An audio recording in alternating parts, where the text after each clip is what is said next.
Is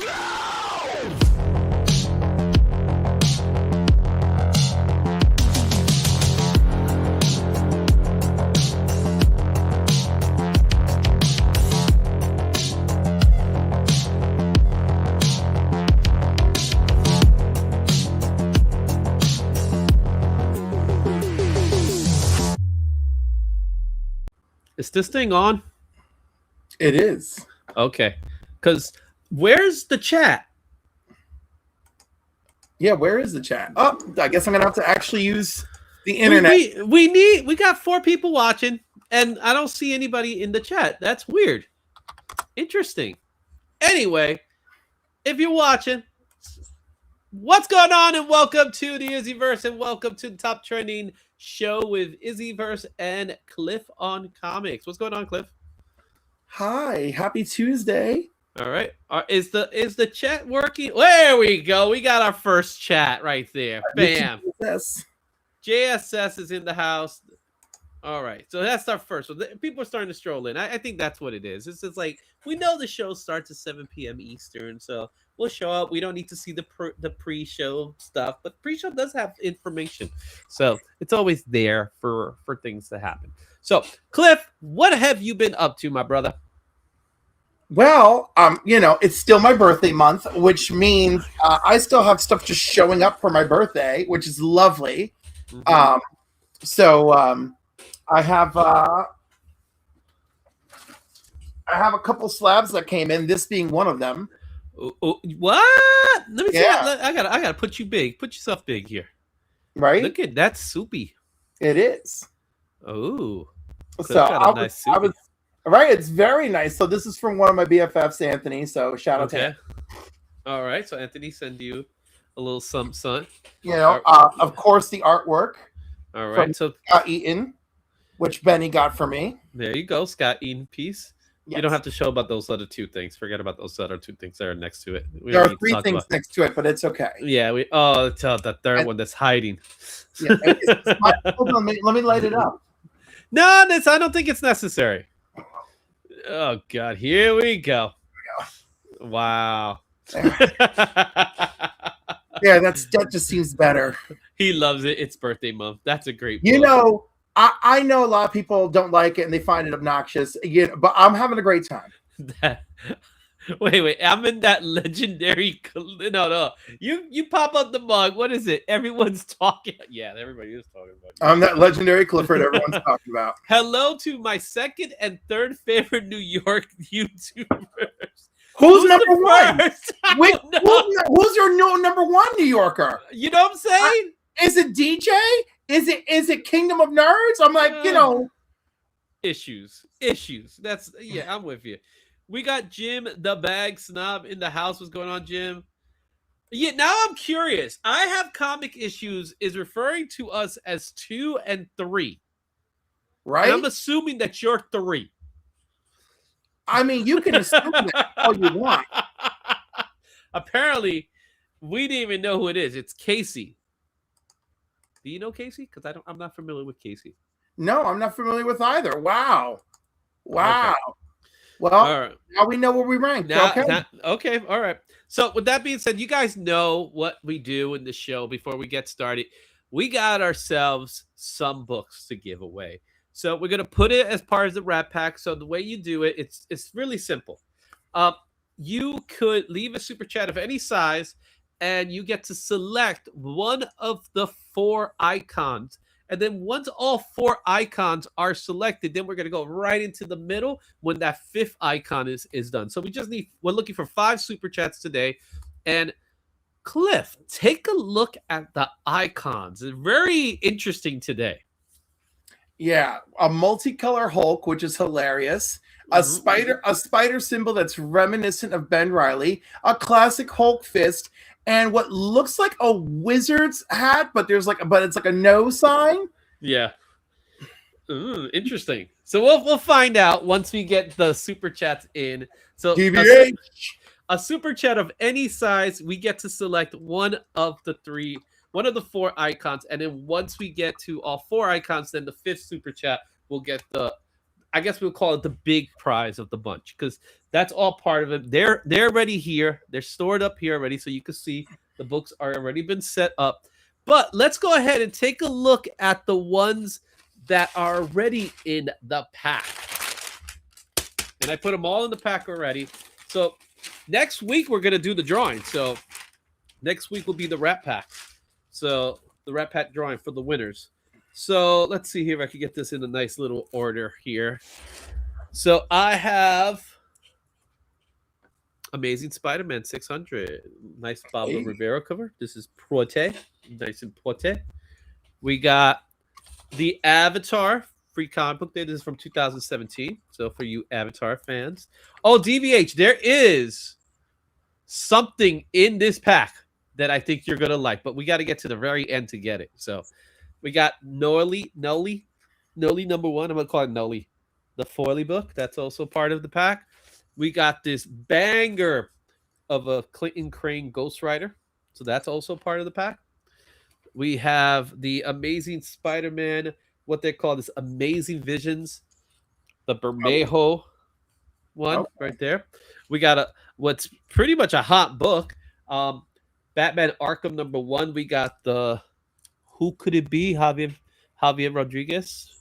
Who could it be? Joker. Who could it be now? All right. We got a Godzilla issue number 1 in the foily. Nice little foily Godzilla. That's pretty nice. We got DCKO, the preview right there. That's been added. And then we got our 3 big books, and we're going to add a 4th book today. We get to it. We got the Eom Poison Ivy. Look at that. Ooh, yeah, very nice. Very nice. Very sexy. Very sexy. I feel like we're doing this wrong. I don't know. We also got the John Jang exclusive Punisher, which is nice. Nice homage to Punisher Warzone by your favorite artists. And we also now you're doing it now. And then we got the figure it out. The Sosomaki. Sosomika. Yes, it's Micah. It's Micah. Sosomika signed and certified Rogue piece. So all this is part of next week's Rat Pack. You could be part of it. If you're not a channel member, the way you could get entered is you leave a super chat and you'll be entered into the pack. And we will add 5 more books as we go today. So that's how we go for today. And where did my mouse go? There's my mouse. We could now. So there. Oh, now we're doing double controls, right? Okay. There we go. Everything's back. Okay. So that's how we do it there. So we got the 4 icons. You get to pick whatever that logo is on the top. What was it? Multicolored Hulk. That's what you called it? Yes. And then we got a Hulk fist. And then you say it's a wizard's hat. I don't know if it's a wizard's hat. Well, or a dunce cap. I mean, yeah, I'm working with what I got. It's something. It's definitely something. Okay. So that's what we got right now for now. So what I'm going to do right now, I'm going to hide the stream, but again, we will bring it back up so we get these super chats in. So let's go ahead and hide that out. We're going to stop sharing it for a minute. This is the hard part for me, trying to get into all this stuff. So we got a lot to talk about. We're going to have some fun today. So later today, when we get to it, we are going to do our casting call. Oh my goodness, that's going to be so much fun, guys. We definitely have a casting call for the Teen Titans, the new Teen Titans from this image. Oh, what did we get? We get Papa. Papa just started it off. Thank you, Papa. I know Papa was going to do his thing. I was not admitted to the hospital, Izzy. I got my MJ Captain EO book today. AEW blows it. Oh my goodness. Papa, you have so much stuff going on in this one sentence, bro. What is going on here? But Papa, you know how it works. You got to give me, what symbol are you picking? So you got to let me know which symbol you're going to pick so that we could go ahead and get that added to the pile. So we already got 1 book added to the pile. We just don't know which book it's going to be. So remember, Papa, it's going to be like a spider logo, the multicolored Hulk, the Hulk fist, or you're gonna go with what Cliff calls a dunce cap. So Or a wizard hat. or wizard hat, Well, whatever it's gonna be. So let us know once we get there. So in the meantime, it's time to talk about the news. So which one is it? I forgot which logo. Which one is it? And there we go. We got another super chat here. So now I can't go to the news yet. So what? So Jay Margolis, let's get the ball. I want the wizard hat or the multi. Well, you got to pick one. So if you pick one, No, I think he's being respectful of Papa. oh, so if Papa picks, Right. first, If Papa picks one of those, then he gave you his options. what did DVA? Speaking of things that blow, Papa, you watch Unreal. Oh my God. Unreal Is that documentary series or that behind the scenes series? it's a documentary series by WWE where they go behind the scenes and they kind of like open the curtain. So some people like it, some people don't like it. It's kind of like giving away what they've been doing on offside, so they're making a story out of the fake story. Does that make sense? You know what I mean? Yes. It's that kind of show. Some That people like it. Weird. No, yeah, because you know how wrestling for a very long time, a lot of people looked at wrestling as being real in that way, and it's predetermined and all that stuff. You've heard of kayfabe. Yes. Okay, so think about that, right? Papa, Jay Margolis says to Peck, go ahead, Papa, do it, Papa. Let us know which icon you want. I think I'm gonna have to show the icons again, right? So let's. You may have to. I may have to, right? So let's go ahead and share it.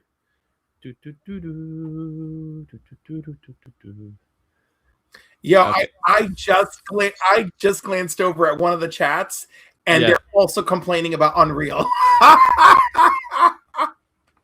Yeah, because it's something. So those are the icons there.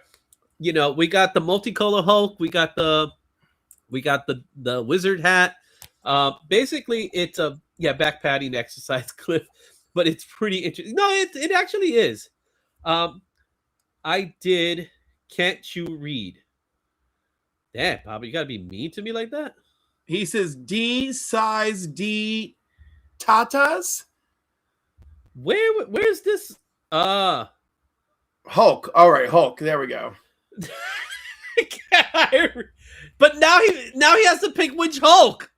Well, Hulk is Hulk. We decide the fist is Hulk, and multi-Hulk is multi-Hulk. Multi-Hulk. So we're just gonna go with Hulk. We're going with Hulk. Yes. Okay, let's just go with Hulk. All right, we're gonna go with Hulk, and then the other one is gonna. Well, the other one. So let's go with Multi-Hulk because Multi-Hulk was also picked by Jay Margolis, so I'm not that confused. All right, fine. Right, we'll do it like that. So let's start with multicolored Hulk. All right, multicolored Hulk is going to be a classic. Incredible Hulk 372 Return of the Beast. Remember this one? That's why it's multicolored. It's all the Hulks. It's not all the Hulks, but it's many Hulks. Remember, it's all the Hulks up to this time. Because before this, there was no other types of Hulks. It was only Green Hulk, Gray Hulk, and Banner. So this is no issue that kind of like gets that ball starting. So that's going to be there. So we'll put that up here as far as the multi. And then the other one is where's the choice? The choice is in the icon. You can go with the icon. That's how it works. All right. So, can I ask you a serious question? What the F is going on? And there goes we're picking it. It's kind of hard. All right. And then the other one was the wizard hat, right? Or the wizard, what we call the wizard hat. Well, it actually isn't a wizard cap. I'm going to tell you right now. It's not. Can you tell us what it really is? I'm going to tell you right now. It's Detective Comics Annual #2. Now, what does that look like to you? Oh, well, it is closer to a dunce cap than I thought it was. Yeah, Isn't no, it? it's upside down. It's upside down. So we added this one into the pile. Yeah, so I figured I put a cross over it. If you look at it, you kind of could see no to it. So yeah, this is the first time Batman Battle Bigot. So we're adding that one there as well. So we still got the 3 books here. We'll get to them a little bit. I see Rattlesnake is also back. What's going on, Rattlesnake? All right, so let's go ahead and close that. So we've taken care of Multicolored Hulk, and we've taken care of the Clan hat. So there you have it there. Okay. Bro, legit made it. No, but look at it. There's a cross over it. It's like a no. It's a no. Okay. So that's it. You know, Izzy, like, never again. Like, well, I got the book. I figured might as well. You know what I'm saying? And I had to do. I did that. Okay. So there you go. So we're adding those 2 books in there. Now let's go. Mark's not wrong. I know, right? It's hot in here too. I'm getting hot after all this conversations. I bet. Right. I bet. You know, it's all them fiery crosses. Let's go ahead and hide this part for now. Let's do the news.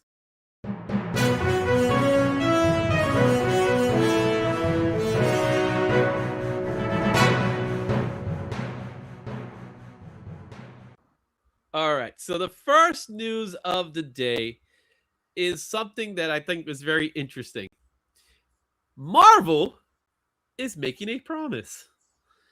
And that promise is they're going to take better care of Daredevil #1 blind bags. Mm. All right. What does that mean? Well, here's the summary. The summary is Marvel addresses quality concerns over for Daredevil #1, the True Believer blind bags with better packaging. All right. So they're already promising that's better packaging.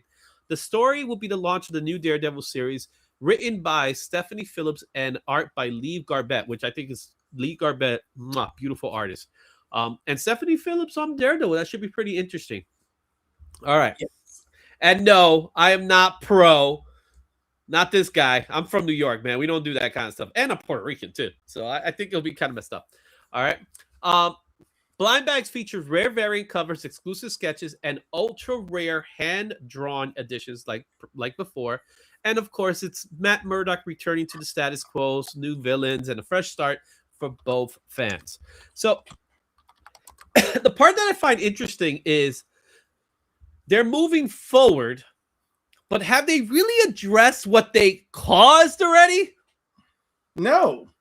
So I think the concern is where the FOC, what's the FOC is going to be like for this one? It's gonna be, I'm sure it's gonna be real interesting by comparison. You know? And then to make matters even worse, the book is debuting on April Fools.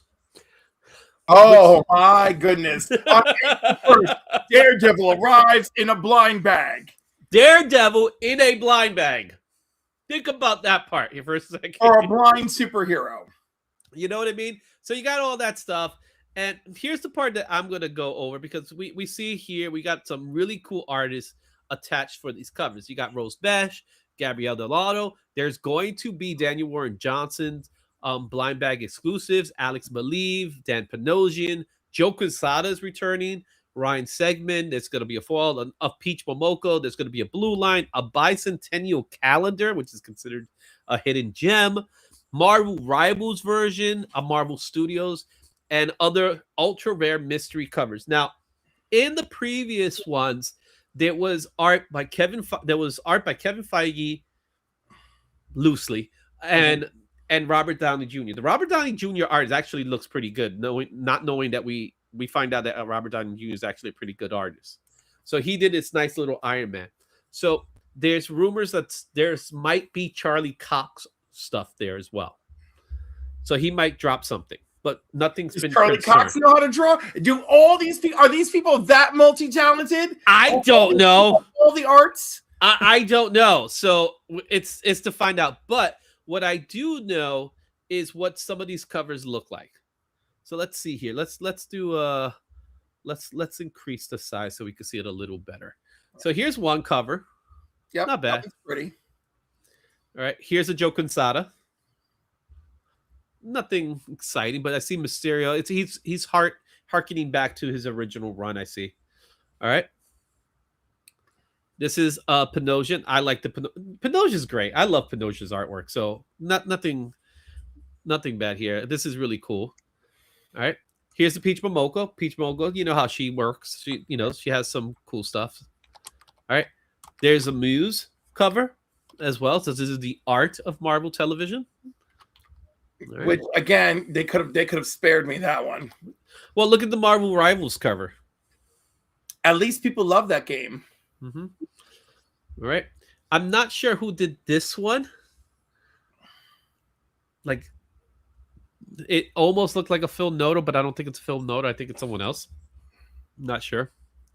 All right. Here's another one. This is a Greg Land. I could pass on that one. It's actually not bad for Greg Land, though. No, it's bad. I'm sorry. It's bad. Well, it's not like he's great. I'm just saying this is not his worst. It's the thing is like Black Widow makes they don't look like they don't even look like they make sense. Like they're not meshing. Like this is like they shouldn't be together. Like he obviously drew them separately and somebody just threw them together on one. Yeah, exactly. So it's like that's why I don't like it. Yeah. And it's Daredevil's cover. Why he's in the back? You know what I mean? I'm just throwing that one in there. Okay, so that one. There's the Daniel Warren Johnson cover. Yeah. Which is believable-ish. Honestly, I wish the Daniel Warren Johnson cover had him in a boxing ring. That would be cool. But then again, there's other things. So we have, look at that, the Gabriel Del Alto. Okay, that's really sexy. That is sexy. Look at I don't know why, but I love the way the floor looks. No, I love the reflection. Right? That man really knows how to work with lighting for his pieces. And he's been doing it for as long as I can remember. Yes. Because I remember first seeing his stuff in Secret War. Not to be confused with Secret Wars. It's Secret War. And it hasn't, obviously he's gotten more and more better over time, but his style was always great like this. You know what I mean? There's the Garbett. I believe this is the Garbett cover. Nice. I like it. This is a standard cover. Nothing really different. This one, it's considered a hidden gem. It obviously is Sal Buscema, which kudos to Sal. I love Sal.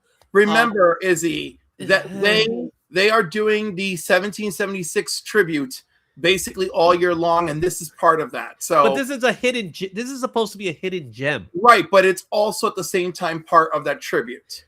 Yeah, I guess. I don't know what's going on with Ghost Rider's bike, though. Well, it actually looked like that in 1970. But the tire doesn't have flames on it, right? Because some dude was tired of drawing flames at that point in time, and look how wide the freaking front end is too. It is a pretty wide. It's like the front end looks like it's supposed to be a skull. I think that was the point, and they kind of blew it. Yeah, they did. But I like to see Damien Hellstrom, Son of Satan there. That's nice to see. Nice little throwback there. All right. You got the blank. Just for you. Just for me. You got but this, I'm not sure who this is. It looks like a peach, but I know it's not a peach. No, not a peach. Not a peach. I'm not sure who did this one. I'll give it a couple points for interesting. It is interesting. It does harken a little bit. Now, I'm not saying it is, because it does harken a little bit of Frank Miller to it. But like, if Frank Miller's artwork was better, I don't know if you see what I'm seeing. I see what you're seeing, and I'm just not going to drag the commentary out on it. All right, and then we got some original sketches. Oh, hell yeah, and that's our boy there too, isn't it? That's Alex Maleev doing a Punisher. Yeah. That's nice. We got a Mark Bagley doing Bullseye. God. Look at that. Beautiful. Look at his face. He's like, that's right. You got it. Yeah, right. No, this is like, I think this is the most beautiful Daredevil Bagley has ever done. Well, it's not Daredevil. I mean, you're right, Bullseye. Because it was Daredevil. I think there's a problem. No, it's the most beautiful bullseye he's ever done, for real. I think Nerdy got it. It is Rose Bash. I figured. Okay. So you got that one. Look at that. Bill Sienkiewicz. Wow, I believe it. Yep. That painted veil look, I like it. Only he could do this and make and I could still like it. Only he could pull this off. It's so good, man. And one color tone. Yeah, absolutely. And so not anybody can do this. Only somebody of his caliber, because if there's a lot of people who get this one all wrong. Mm-hmm. Then you have Pinoja, who gave him a bit. His head's a little too big, if you ask me. Look at that cranium. Like, and I could say this because Pinoja's artwork is amazing. This, to me, falls under not feeling this one as much. Yeah. Do you see what I'm talking about? The head? He did such a good job with the face, and then the cranium. The cranium. Like, what's going on? He's turning into an alien or something. Right? Yeah. Yeah, there you go. Mark has it right. We got Mega Mind there. All right, so there's that one. And then we got some of the artwork inside by Garbett, which I think looks really good. I'm hopeful, but it's good looking artwork. At least Daredevil's in action. Yeah, look at that. That's nice. It looks really good. So there you have it. And then look at that. Oh, he's looking sexy too. Good for you, Matt. Yep. No, he looks like he's a college professor. It looks like. Yeah, teaching law students. Why not? Yeah, why not? Right? Just don't touch them girls, Matt. They're your students. Be professional. So those are the books. You can see the whole list here. Like I said, they're gonna sell. Well, people want their one-on-ones. That's gonna be the lure. Mm-hmm. Yeah. All this, but we said it earlier. It's gonna be Stephanie Phillips. It's gonna be Stephanie Phillips. Okay, so there's our first thing. But now let's talk about another subject matter that I think is very interesting to note. And this one, I think it's interesting to talk about because people are starting to believe that Artgerm's art is AI. So. First of all, what are your thoughts on Artgerm's artwork? I like it. I think it's been pretty consistent, and I haven't seen anything that is making me suspect it's AI. Okay. Well, new readers are starting to say that they're starting to notice something AI-ish about his art style. Now, what I will openly admit, he has a style that seems very comparable to other styles. So there's other, like when I see an Artgerm, it's hard for me to identify that it is an Artgerm or someone else, if that makes sense. Mm-hmm. It's not exactly as distinct as other people are, right? Yep. So, for example, I'll use Daniel Warren Johnson. When you see a Daniel Warren Johnson piece, you know it's Daniel Warren Johnson. When you see like Artgerm, Ivan Thao, I'm trying to think other people. Their styles are very simple, right? First of all, I think started this rumor. I did it because I actually do think he's the real deal. But here's what he ended up doing. So what he ended up doing is to prove, I guess this is the way he says, to prove that he is not doing AI, he is showing individuals his process. Which I think it's a good way, a good approach. And by the way, he often does anyway. Mm-hmm. Exactly. So he's saying, no, this is the image. I actually like the pencil work a lot more than the color work, to be completely honest with you. You know, I actually like the color work because it's evocative. Yeah, but I'm looking at the eyes. I'm looking at the eyes of Psylocke, and I like them so much more on the pencil work over the color work. I think in the color work we lose a little bit of what the eyes are trying to say. Not to say that's bad. I like the evocative. I like the evocative tone of the color work. So there's one. Here's another one. So this is one of his famous Catwoman, right? Oh, my girls are next. I see them. Right. So that's not bad. No. Right.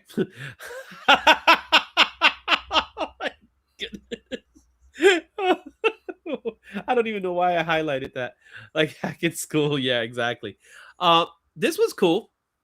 And again, he's doing other things in the background, right? So there's things that are happening in his style. Okay. Here's one that I think is a prime example of why people are starting to think his work is AI. When he does these characters like Silk and Supergirl, their faces, there's something about the way the faces are coming off that people are starting to suspect. Right, but the funny thing is, and the article even says it, AI steals his work plenty. And that's part of the problem, right? The problem is that AI is actually going in and is grabbing this stuff and is trying to adapt his style.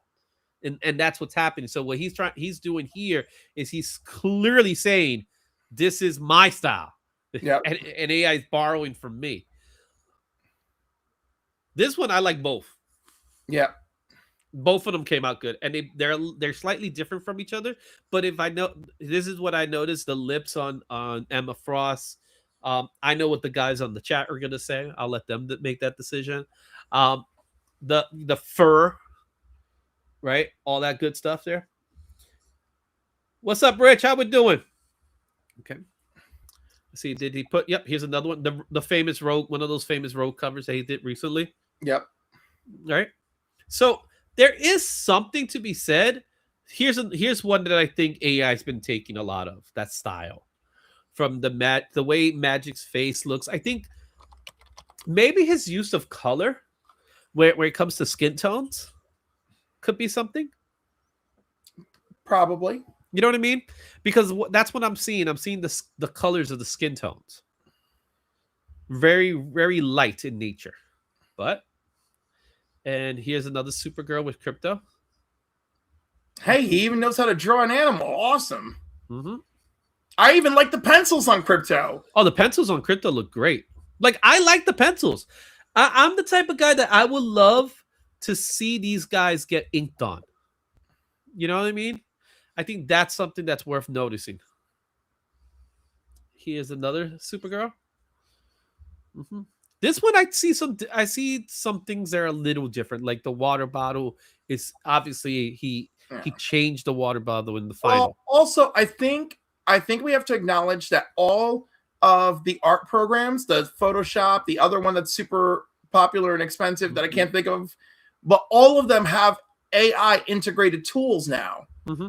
So when you use your brushes, your color, your toning, whatever, there's a little bit of AI in that mix too. Yeah, I agree. Yep, he's taking that. I knew somebody was going to take that line from me. Again, I was being very generous. Here's one of the Batman from Batman I love it. I have the regular and the foil of this by coincidence, but I love it. But notice he made an alteration in the final. Did you see it? Yeah. Right? But again, I believe it's his work, you know? Mm-hmm. Yeah. Oh, this one's great. A rabbit. This one's great.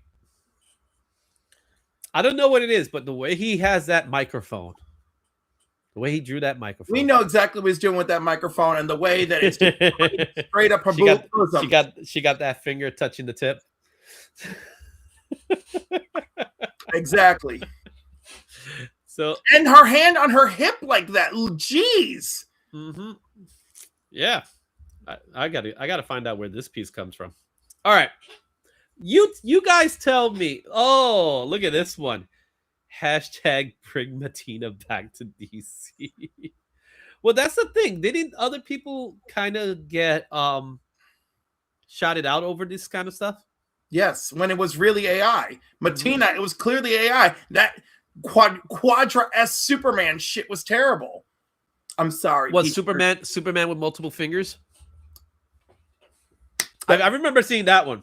Yeah, that was bad. And the logo was the logo was so bad. Like, dude, go in and fix it if you try to do this. Yep. So there you have it. That's the information on art. It's hard saying Stanley. I just say Archer. I got used to calling him Archer. Stanley. His name is Stanley. Like Stan Lee. Yeah. But his last name is Lau, like Laudiano. So I'm okay with that. All right, all right. Okay, let's go to our next topic. And that is, this is something that I have a little bit of excitement over because I think it's going to be fun to talk about this. But Kevin Smith is returning to comics, and he kind of already did with which one? Batman Deadpool. He did that Batman Deadpool storyline. He did was it Green Arrow Daredevil? He did Green Arrow Daredevil, which he wrote both stories. He's returning to DC to write a Bizarro series, and the series is going to be called Bizarro Year None. Got it. Got Right? it. Get it? And there's some really cool art already associated with this book. Look at this piece here. All right. So I'm not sure who's doing the art. I know there is Frank Quitely is doing some of it. Here's another fun cover there. Let's see who did this one. This is the Mustafa variant. And then there's the Frank Quitely. Okay. All right. So, what do you think? Do you think Kevin Smith could pull it off? For Bizarro, absolutely. What do you think? What do you think? What do you want Kevin Smith to do? Because he's dialogue heavy. Right, but it's also Bizarro, so that should be fascinating. You know? Imagine Bizarro trying to have a conversation with Batman in the Batcave, looking around, and then trying to ask Batman about where's Alfred, what happened to him, but he's doing it in Bizarro talk. Bizarro talk. You know? Alfred, where? Alfred. Like, I can't do. So it's also coming out April 1st.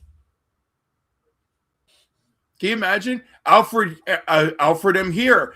He make no good coffee. Like, you know, just be like, I don't understand. Where's Alfred? Where's my coffee? So I'm definitely curious about it.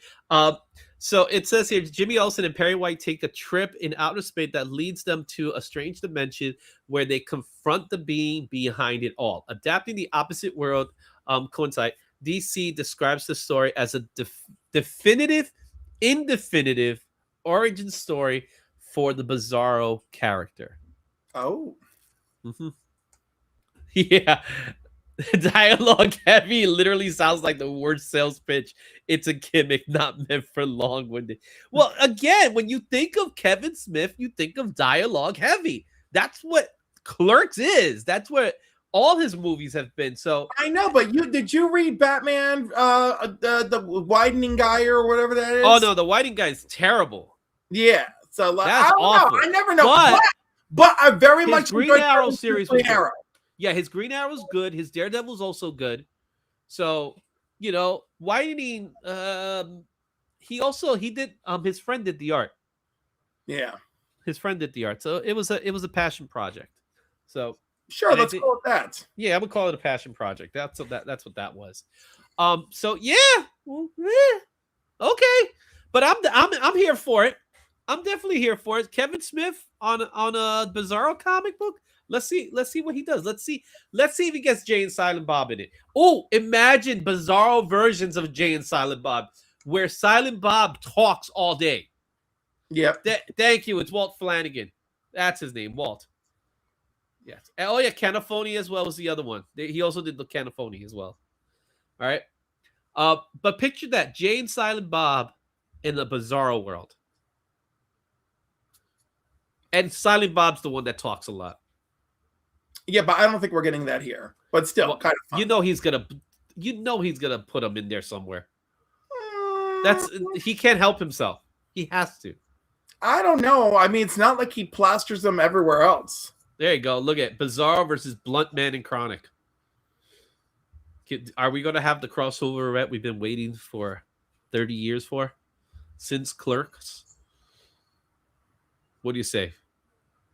I mean, I don't think it. I don't know. I don't think it's that. I think we're getting a Bizarro story. Did you say Perry White is involved? Perry White, yes. Oh, damn. And Jimmy. Well, that makes some sense. All right. So there you have it. Okay, let's go to our next article here that I'm going to talk about. And this one is actually an article that's found on Go Collect, and that's why I'm going to leave it at Go Collect. So the population report for PSA has finally arrived. Have you had a chance to look at the population report? I have not, but do tell. So we're going to take a look at the population report. It was already released, so I just wanted to be able to show you guys how the population report is. And more importantly, what I'm interested in showing you is really what exactly is in PSA already. Okay? So if we go to the population report, I'm just going to highlight this. Here's the population report as per all publishers. So it's kind of hard to see, so I'm going to make us a little smaller now. All right. Absolute Batman already has 67 copies in PSA. And that's just PSA. That's PSA. 50 of which are 9.8s. But get this, 10 are 10s. Interesting. All right? Interesting. So that's one. So there's a couple of other books here. I'm going to see what else we got here. Absolute Flash has 4 copies in there. Absolute Evil, only 1 copy. Here's another big one. Absolute Superman has 32 9.8 and 110, and a total of 42 are graded. Okay. Every time I say population report. All right, let's take a look at Absolute Wonder Woman. There's 25, 13 of which are 9.8s, 5 are 10s. Interesting. Okay. Now you could spread them out as well. And you go by different types of versions here. So you can see them here, what they look like. Okay. Is there a specific book you want to add to this that you want to take a look at?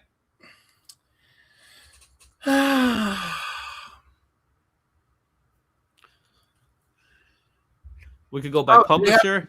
Well, no. Did it? Well, yeah. Let's do. Well, I want to know. Did they have any Adventure Comics on there yet? I hope so. So let's go. Yeah, I mean, you would hope so, but let's find out. Let's see here. Since it is we could probably go pretty quickly here. So what I'll do is you go under the search. You could just write adventure, I suppose. I'll just write adventure. I won't even write it. So we do have some adventure comics, but there isn't as many. So no, not at all. So there's 2. Hulk 181. I'll check what Hulk 181. Adventure Comics 210 already has 2 number 10s. That sounds, I don't know. Where is that coming from? It's coming from the population report. That's where it's coming from. See, this is the thing. We don't even know what their grading standard is. Well, here's the thing. If you hit the drop down, it's not the original 210. Okay, it's the new one. Okay, all right. It's the San Diego eBay foil virgin Alex Ross variant. Okay, that makes much more sense to me. But it is interesting. There's no, you actually have to hit the drop down to find out which one is it. And there are some other ones. There is a 258. There's only one, and that's at a 5.0. There's a 294 and a 6.5. There's a 315 and a 3.0, 325 and a 5.0, 332 in a 4.5, 337 in a 9.0, and that's the highest grade for it. 354 is in a 7.5, 381 is in an 8.0. Mm-hmm. So that's that. Now he wants me to see for a Hulk 181. So let's go ahead and see if we could get a Hulk 81.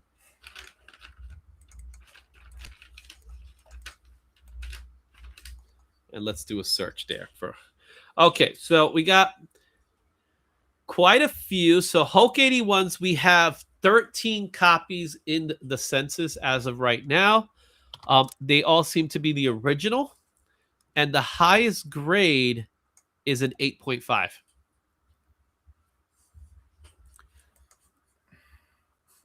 Okay, all right.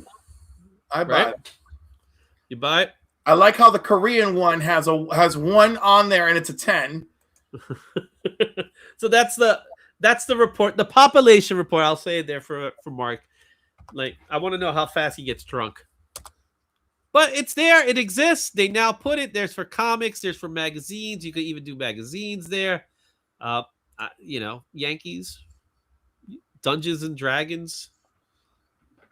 Right? But it goes to show you there's still not as many comic books in their systems yet. Yeah.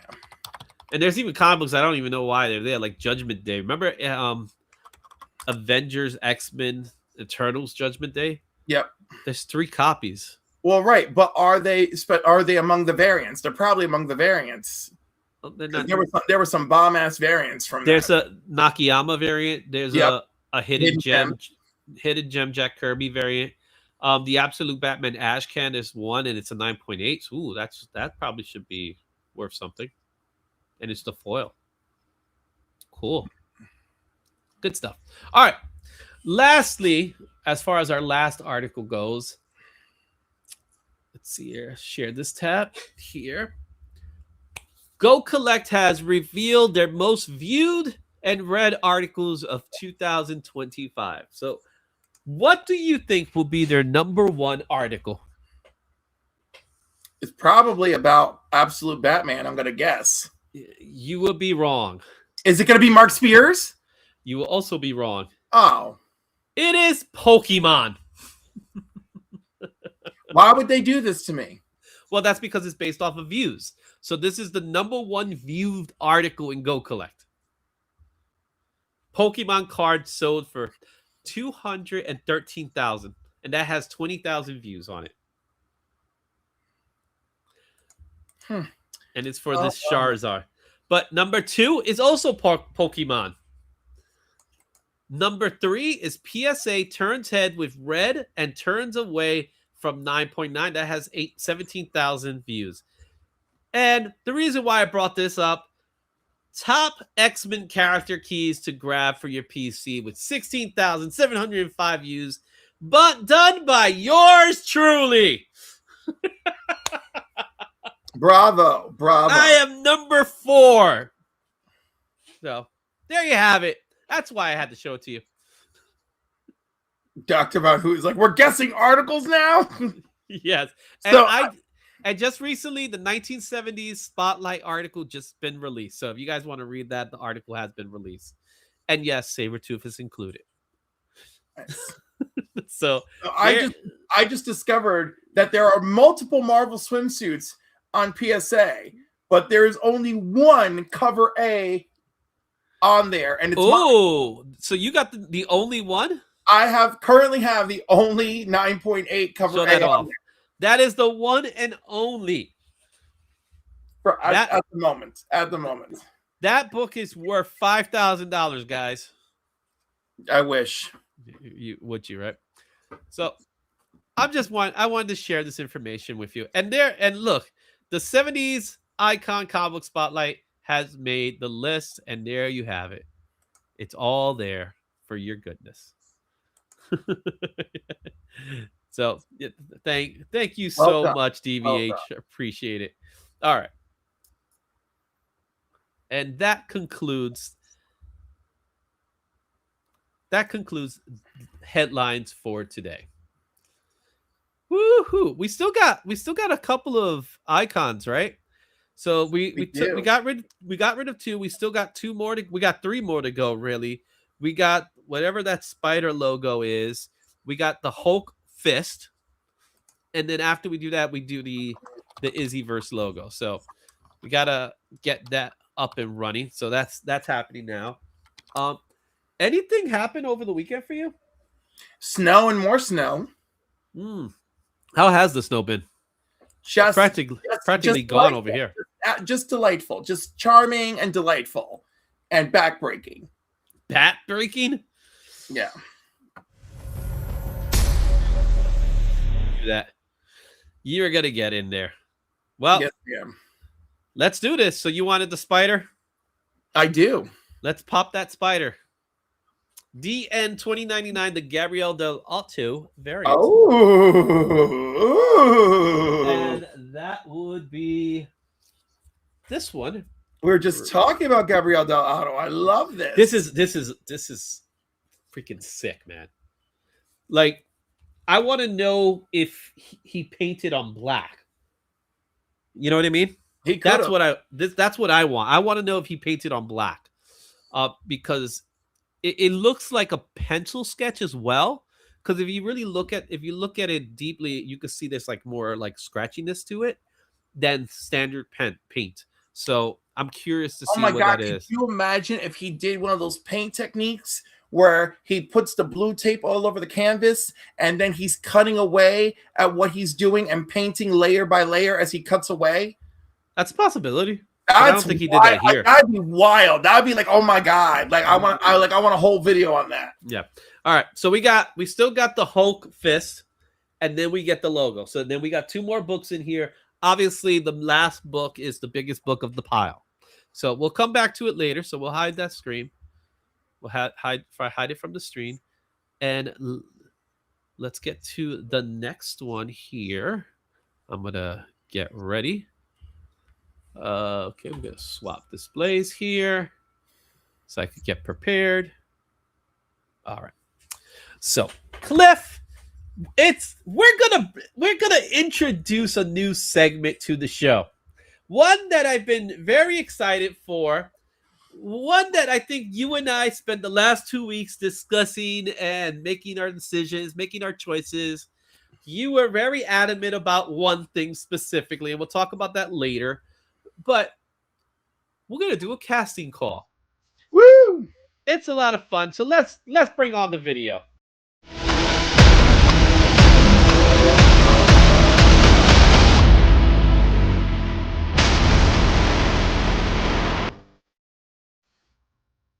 How you like that video? Was that a good opening video?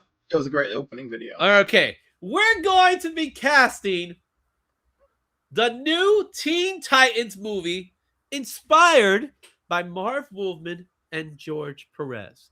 This is one property that we've seen in live action before, but we've seen it in television format. We're not going that route. We're going full-blown movie, right? This is the ICCU. For those of you who don't know what the ICCU is, it is the Izzy and Cliff Cinematic Universe. And we do whatever the hell we want in this universe, right? So therefore, we decide we have all the money in the world because some of these guys are going to cost a lot of money. All right? I don't think too many of them are going to cost that much. It's going to cost a bit. It's going to cost a bit. Only like 1 or 2 of them. It's going to cost a bit. So talk to me before we even get to our first character that we're going to introduce. And there was a poll, and we got the results of the poll here. So talk to me. Well, I love the new Teen Titans. Raven, of course, is trying to find allies to battle Trigon. Starfire is like trying to escape being a slave to the Gordanians, which of course becomes like part of their first foray into. My God, the Titans did everything. Hive on Earth, Deathstroke. You're responsible for killing my son, Ravager. The Hive Queen is just pissed that they exist. The Gordanians are like, yo, give us Starfire back. And they're like, hell no, we're not having it. Beast Boy's like, I'm changeling now. I'm older now. I need some respect. Robin's like, I left Batman. I told Bruce it's over. I got on my little motorbike and I came out here with my millions of dollars in my backpack. And we're just going to try and make this work. So I love it.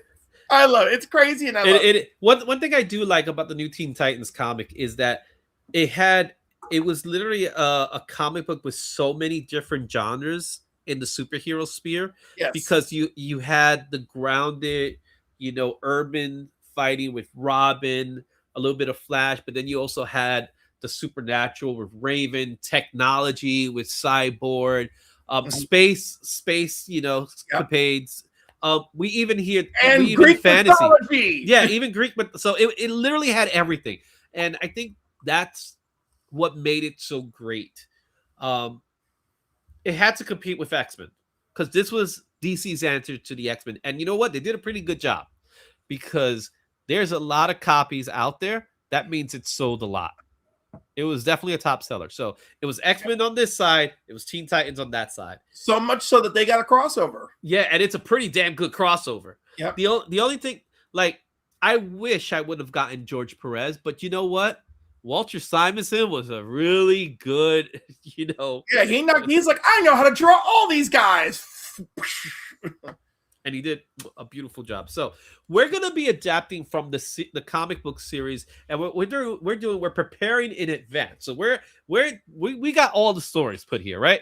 So we're gonna start off with a villain that the Titans fought, but we find out later on in other issues in other comic books that this specific villain was kind of a joke until he wasn't a joke. So who is it that we're talking about here, Clef? Oh, that's Dr. Light, of course. Dr. Light. So our first character, and we're going to use this as really a comedic, but there's something devious about it. We decided for Dr. Light, Elijah Wood. What do you think about that pick? I like that. Was one of my picks, by the way. Yeah, right? No, it was a good call. It was a good call. Mm-hmm. He's that nice balance of quirky and yet possibly sinister. Yeah, and I think with Elijah Wood, we've seen him in so many different roles that he could play. So I think of, obviously, the most popular Frodo Baggins, how charming he could be, how quirky as well. He's definitely a quirky guy, and he's the type of actor that likes to be, he doesn't mind being the butt of a joke. He really doesn't. Yeah. But he could definitely turn the heat up by becoming a very sinister villain, right? And that's something that we need with Dr. Light. You need a person that is a joke until he's no longer a joke. You know what I mean? You got characters like the Spot that's kind of like that. And then there's other characters I can think of on top of my head. But Dr. Light's one of them. So we decided to go with Elijah Wood. And now, because I want to have fun, what would he look like in the Dr. Light costume? So, Cliff, I have not shown you this. This is where he goes off the rails, folks. This is where things go crazy. So, this is how we envision Elijah Wood being Dr. Light. What are your thoughts on that imagery? It's not terrible. It is what it is, but it's giving you a good sensibility. He has to have the costume. Like, he has to have this kind of costume. Like, yeah. But look at his face. Like, you could tell the helmet's way too small on him, but it's like, okay, I see this guy gonna go nuts. He's gonna go nuts. And to DVH's case, he's brilliant in Maniac. So, and I saw John's comics. Yeah. What's up, John? So, what do you think? You like it? I like it. It's good. I mean, it's not perfect, but it definitely it illuminates that he can have the parts. Right. So our next character that we're going to pick here is also a villain. She is someone that I'm not as familiar with. You're more familiar with this character, and this is the Hive Mistress, otherwise known as Queen Bee, but I couldn't find Queen Bee. There are so many Queen Bees in DC now. So we're going to go with the original one with the pink outfit and all that stuff. So talk to me a little bit about who you chose. Well, so I had chosen, oh my God, why did I forget everything? Me. Shall I remind you? Did I choose Ava Green? You did choose Ava Green. I love Ava Green. She's got gorgeous eyes. She has amazing presence. I don't know if you ever saw her in Penny Dreadful, but she is phenomenal. And the Hive Mistress is someone older and controlling. And, she's got all those. She has all the elements we need for a Hive Mistress. Yeah. She can be seductive and powerful, Yeah. She has that look in her face where it's like, I'm evil. Yes. There's this look in her face like, oh, yeah, I'm evil. So you ready to see it? Oh, I'm very ready. This one's funny. This one made me laugh. Oh, I don't want to laugh. Giving her the blonde hair treatment, but she got the eyes. Yeah. Well, she's got beautiful eyes to begin with. But you know what? Yeah. All right. It's not, we could get there. We could definitely get there. I love that. All right. So I love Eva Green. I love it. Our next character choice is he's the leader of a cult. Oh, right? Blood. Right. Talk to me a little bit about Brother Blood, which is a mouthful to say, man. I'm saying his name at least Brother 3 times. Blood is like another super complicated villain. There's a whole cult dedicated to him. They all want to worship him. And at the end of the day, all he's actually part of is serving Trigon. So it's just absolute madness. I mean, and for the longest time, he doesn't even realize that. He's so bent on him taking over the world. You know, like he's like, oh, that was my greater purpose. So you picked Trigon. Not Trigon. I picked Trigon. You picked Brother Blood, and you know what? You picked a good choice. Decker Montgomery, who was in the Power Rangers movie, and what was it? Season 3 of Stranger Things. Season 3 of Stranger Things. What was it? What was his name in Stranger Things? Was it Eddie? No. What? No. That's Eddie. That's Eddie Munson. It was Sadie Sinks' brother. Yeah, her stepbrother. Billy. Was it Billy? It was Billy. It was Billy. Yes. It was Billy. When you at first when he was a name that I'm not familiar with, but when you told me and when I saw who it was, I was like, oh yeah. Yeah, he could pull it off. He could definitely pull it off. Like he's got sex appeal, charm. He can do that sinister twist, you know? Yeah. So you ready for it? I'm ready for it. So we're going with the skull cap. For this one. Always, every time. All right, with the skull cap. This is the image I got. So the costume doesn't look so bad though. No, it doesn't. And that skull head is pretty good. Now it doesn't like the face doesn't really look as much as him, but then again, I've seen other images of him where he looks different in different places, so you don't always do it. But not bad. I could see this. You know, it looks the part. Right? Yeah. Okay. Yeah, I'm still no, nothing's changing my mind here. Nothing's changing your mind. But I could see this. I could see him walking around with the kid because again, there's some flair that goes along with this kind of character, right? With Brother Blood, and there's different versions of him in the cartoons. They made him look very differently. He looks more like They made him look like Game Master. Actually, he looks more like Game Master in Teen Titans. No, he should be young and seductive. Mm-hmm. All right. Now, you did mention someone. We did mention who he's actually serving, right? And that's the villain we know as Trigon. Trigon is the father of Raven. And fill us in on why Trigon is such a powerful force. Well, I mean, he's a demonic entity, and he wants to take over everything, as they often do. And you know, and you know, what's her name? Raven's supposed to be his vessel for that. And we have the cult, which of course is actually serving him, even if it's unbeknownst to him at the time. It's a whole thing. But yeah, basically he just wants to reign supreme, you know, just sit on his giant throne at the edge of forever. I personally love Trigon in Teen Titans Go, how they did him. Of course, where he's all he just wants to be our dad, but at the same time, he still has evil intentions. But there's a lot of that. So we decided that we're going to go with a full CGI Trigon. And there was only one voice that came into my mind. But we're going to do the whole thing where you still see part of who he is. But with that voice, he has 6 eyes. No, he has 4 eyes. It's 4 eyes, right? It's not 6 eyes. Yeah, 4. It's 4 eyes. Okay, he's the original 4-eye. I went with Clancy Brown for Trigon. Great choice, because he could do that voice all day. He is the voice of Lex Luthor. Let's be honest, the Superman animated series, and Shawshank Redemption. You know, and then you know the guy's been around forever, but he commands a presence. He was also recently we saw him in Penguin. He was Salvador Maroni, right? Yeah. Salvador Maroni?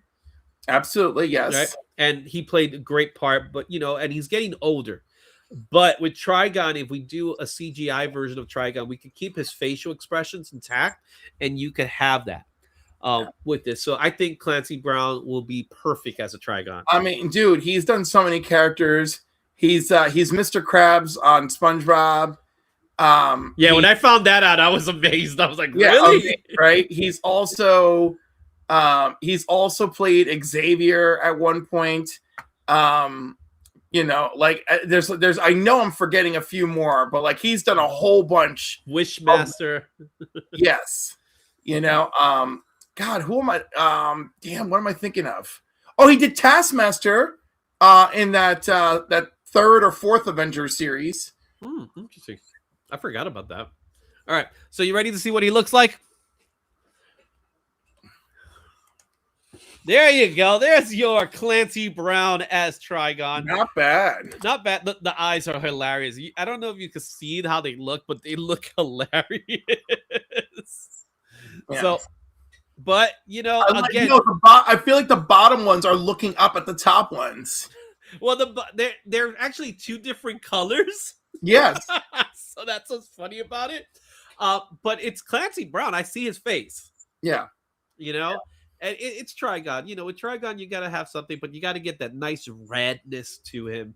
Obviously, I go back to the Tom Cruise movie with Tim Curry's character, Legend. Remember that movie, Legend, all the way back in the 80s? Yes. So a little bit of that. So, and I think Tim Curry would have been a great pick as well, but I think Tim Curry just, unfortunately, he can't pull it off. But then again, we have a time machine, so we wanted to bring Tim Curry for it. We could have. Okay. Now I think we're going to go into some Titans themselves. So we're going to go with the secondary Titans members. Those members that are not, they're popular, obviously, but they're not exactly the Titans that when we think of Teen Titans, we think of this core group. So these are, I would call them the secondary Titan members. For that, I don't remember who's the next one, so I'm just going to go ahead to our next person. And the Titan we're going to pick here is, oh no, you know what? I forgot about it. We're going for a villain. It's Sean Birdie as Jericho. So let's talk about Jericho for a second, and then we'll talk a little bit about who Sean Birdie is. Who is Jericho? Son of Deathstroke the Terminator. You know, he can't speak because he's a mute. He's a mute. He is unable to speak. He's a mute. But if he makes eye contact with you, he can possess your body, and that can be problematic for all sorts of people. Mm-hmm. So, and this has helped make Jericho both hero and villain. Mm-hmm. Exactly. Now, the actor we picked, his name is Sean Birdie. Now, what's important to note about Sean Birdie is that he's actually a deaf actor. So he is an actor who and I figured I wanted for this one. I felt like, you know what, give an actor that actually has the chops in this way, so he could do the sign language and all that stuff that goes along that needs to happen with this type of character for Jericho. Jericho is just one of those characters that, like other characters, that at first we thought he was a good guy. Turns out he wasn't. Is that correct? He was a good guy for years, until further manipulation made him not so good. Okay. So this one's funny. This one I laughed. Let's see what Sean Birdie looks like as Jericho. Oh, no.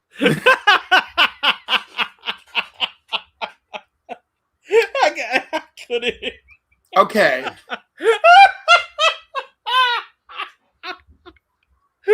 When I tried so hard to change this, and it just it got worse and worse. But the hair is there. We got the hair. I don't know what this is about, though. But we got the hair. No. That's no. Who's our next victim? Because now they're victims. They're victims. No, the next one's actually really good. I'll tell you right now. The next one's actually really good. So the next one is another hero turned villain who, yeah, you know what, DBH? I was with you on it. I even told Cliff. Remember I told you, Cliff? Yeah. I saw Sean Ashton for some reason. Yeah, no, it does, because this doesn't look like that young man. This is terrible. That poor young man. I know. I was, and it just kept on giving me this. I just kept on, like, no matter how much I tried, I kept on getting this, and it was worse, dude. It was worse. So the next one is actually 100 times better. But this is another character who came in as a good person. However, she was never a good person. Yeah, and there's a lot of controversy surrounding this female character. So, who am I talking about, Cliff? I'm sure you know who Are it we is. talking about Deathstroke's underage lover, Tara? Yeah, who is Tara? Actually, so she's Geoforce's sister. Yes. And like that's like a whole thing too. And like Geoforce, she has geomancy, right? But hers is like strictly earth control, where Geoforce has like that lava thing too to go with it. Yeah. And yeah, I mean, I don't even remember what her original problem is, you know. But girl likes some trouble, you know. Well, I and remember the big reveal of her with the cigarette, wearing a fur coat. I was like, what? What am I looking yeah, it was definitely something that had people talking. telling Deathstroke, give me some sugar? Like, these were not good people. Like, the fact that Deathstroke like slowly made it to anti-hero is just a sign of popularity changing characters. But like, no. Yeah, no. there was something wrong going on there. You know what I mean? Of course there was. All right. So now I decided, because I made the pick for this one, and you know who the pick I did. I decided I needed someone that could feel charming, that could feel like she's she's lovable, but deep down inside there's an evil side to her. Sydney Sweeney. No, there's nothing evil about Sydney Sweeney. We'll get her in another. We'll get her in another month. I just want to fire a joke. I know. So I decided someone that looks the part, even has the hair, based on the images I got, and the person, and guys, you could always do your guesses too in the chat. So the person I came up with is an actress by the name of Emma Myers. Most people may not know the name, but you definitely know the face. And I thought she would be a perfect Tara. So those of you who don't know Emma Myers, she was Wednesday's best friends, her roommate. And there and she becomes, in the show, spoiler alert, she's a werewolf. Right? So there is a side to her that can be evil. Right? And thank you, Comic. Not to mention, there's that whole episode of Wednesday that Wednesday is in her body and she's acting like Wednesday. Oh, that's a great episode too. She proves she got the chops, right? Yeah. So I thought, like, immediately, like, my first thought when I thought of Tara, I was like, oh no, it's got to be Emma Myers. Yeah, right? And I think she could do it. I absolutely think she could do it. You ready for the image? Yep. Tell me that doesn't look perfect. Fantastic. This is the best one. This is officially the best one. Yo, they got the costume, they got the face, and then they got the look in her face, which I think was like, I can't believe this one worked. Yep. No. Right? I can't deny how good that looks. Mm-hmm. This does look good. So, and come on, tell me right now. And you know what I love about what they did is that there's the elements of the original costume, but if you notice by the belt buckle, that's some of the newer look. So the Teen Titans look is very different than the comic book where. But I like the orange and brown look to George Perez's original designs. Yep, slam dunk, absolutely. I think perfect casting right there to me. I think so. Now we got to send this over to James Gunn. James Gunn, here's your pick for the Titans. Go ahead and hire them, right? Okay, let's go with our other members of the Titans. I believe the first one we picked was Lewis Hoffman to play the role of Speedy. Now, I don't know who Lewis Hoffman is. That was one of your picks. Oh yeah, he's from Dark, and I did make sure that he could do English. I did make sure that he could do the American voice because he started off doing every British. No, he's German. He's German. So I was like, so yes, he's German. He could do the more sophisticated English voice, and he can do the standard American voice. Yeah. So I'm just like, yeah. Tell me about Speedy. Let's talk a little bit about Speedy because his name says it all. He's Green Arrow's troubled sidekick.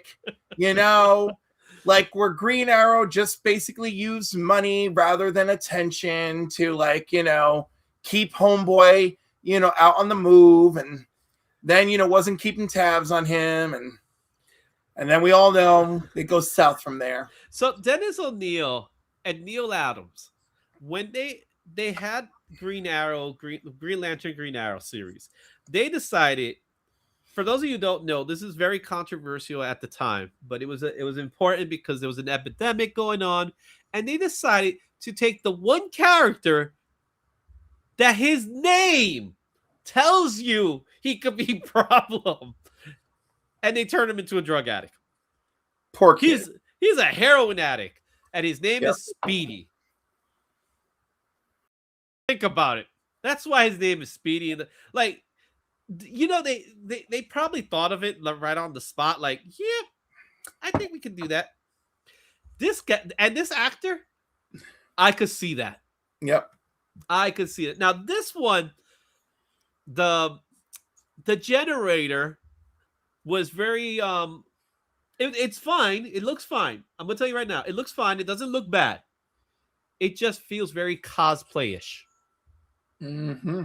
Okay. Mm-hmm. We're gonna see. You're right. There's a little bit of Robin Hood happening here. Oh no, there's a lot of Robin Hood happening here. But come on, the original costume is Robin Hood. Yeah. Dr. Van Hoot's the best. I'm not sure heroin addicts are renowned for being speedy. That is true. That is true. But come on, with the name like Speedy, you know, so I'm like, who's gonna be our addict, guys? Well, you know, let's make it Speedy. As much as I'm not crazy about the costume, it does sell me on him being Speedy. Yeah, because then this could be like an audition outfit. Yes, exactly. Right? Because usually when they do auditions, they're wearing a cosplay style outfit. Yeah. But this is as simple as come. But I think the part that really stands out, because again, when you think about Roy Harper, the character of Roy Harper, this is the version of Speedy we're gonna do. There's more to him than just that part of it, right? Yeah. So when it comes to his characterization, and I think Young Justice did a great job with him, right? Yes. And stuff like that. So, and I think that's the version of Roy Harper I want to see. So it is like I'm all down with the casting, and I think this would be a good outfit for a yeah, it's definitely tactile. He's gonna get shot fast. And he doesn't have as many arrows as he probably should has. All right. Okay, let's go to our next guy. So I keep forgetting who we got. So I forgot the list. You know what? Do I have the list here? I mean, I have the list. So if he's Speedy, are we doing Kid Flash next or Aqualad? That's a good question. I'm not sure. All right, just hit the slide. Let's do it. Let's see who we got. We got Kid Flash, and that's going to be Jack Champion. So you want to go with Jack Champion. Now, I'm going to give you this. He doesn't have the hair I'm looking for, but he's got the looks I'm looking for. So I'm giving you. But for those of you who don't know Jack Champion, this image kind of shows it. He's the kid from Avatar. So the last Avatar, what was his name in Avatar? Oh, please, whatever. He's that jerk. And he ain't no jerk, man. He got daddy issues. He has severe daddy issues. He got major daddy issues, right? But Jack whatever. Champion, look. The point is it don't matter because he can act and he's fine as hell. So like it has met my approval rating. Let's get that auburn hair immediately. I'm ready. You guys in the chat, remind me what's the name of the character in Avatar. It's the boy. Well, boy is I don't know, the teenager. Oh, yeah. The teenager that he's like Jungle Boy. Spider. He's Spider in Avatar. Spider. There we go. That's the name, Spider. So talk to me about Kid Flash, because Kid Flash is this. We're going based off of Wally West, who is my favorite version of the Flash. He's some people grew up with Wally as their Flash, right? So when I think of Wally West, I think of Flash more than I think of Kid Flash, because I got into reading Flash comics during the 90s, during Mark Waid's run, then Jeff Johns, and then they went back to Barry, which I think was unnecessary. But before that, he was Kid Flash in Titans, and he had a significant role, but he always was it's Wally. So Wally West has always been that character where he's like he's been he's a comedic relief, not in the same way as Beast Boy is. Yeah. He's more of a comedic relief because he's a jokester. He likes to crack jokes. He's good humor. The bigger difference between him and Beast Boy is Wally is a show off. Yes. Right? Like he puts showing off above everything else. He'll crack some jokes, but like Beast Boy's one leaning into overly heavy, dorky level, leaning into his jokes. Wally is just like, I could do that. I got this from the top of the tower. I'm already there and back. So he's got that impulsivity that's a little bit rough that Robin has trouble with. But that's what makes a Flash, right? In some ways. Well, I was gonna say Barry is very thoughtful. Mm-hmm. Which is very unique to Barry. Everybody else is like, and adult Wally obviously grows to be part of a team, and it's like, whoa, we got to look out for what's going on. Mm-hmm. Yep. So let's take a look at our Kid Flash. Come on, baby, be a good one. Oh, it's a very good one. Mm-hmm. It's literally they literally took the Kid Flash costume from the Flash show and they just planted his face, but it looks the part. He got the costume. Yep. Right. So he got the costume, got the face. Look at that. Look at the hair, man. He got the hair. Yeah. Right. So this actually looks better than the guy who was actually in the costume, if you ask me. Nothing against the actor. I'd make his hair a little more auburn, probably. Well, yeah, you're gonna have to change a little bit, but you know what? But I like it. It works, right? It does the part. Good choice. He's a good choice. Okay, now we're going with Aqualad. Come on, Aqualad. Let's go. Is it Aqualad? Now I gotta check. Yep, it's Aqualad. So Aqualad. So Aqualad, we have Gabrielle LaBelle. Yes, as the actor. That was your choice. Absolutely. Tell me he does not give us some Aqualad vibes. He does give me some Aqualad vibes, and I think you're gonna enjoy the image that we're gonna come up with. I love it. Give me that Seven Seas adventure. Like I'm here for it. I've seen his workout routine. Again, like he's worked with Steven Spielberg, so the boy's got chops. He's adorable, and I'm all for it. All right, so tell me about Aqualad, because he's a founding member. He is an original member of the Teen Titans. However, he wasn't really part of the new Teen Titans. He shows up, but he's not like a active member. He's a secondary member. He's in and out. He's in and out. He's a founding member of the team. Obviously loyal sidekick to Aquaman. And outside of the Aqua Pets, he's his number two.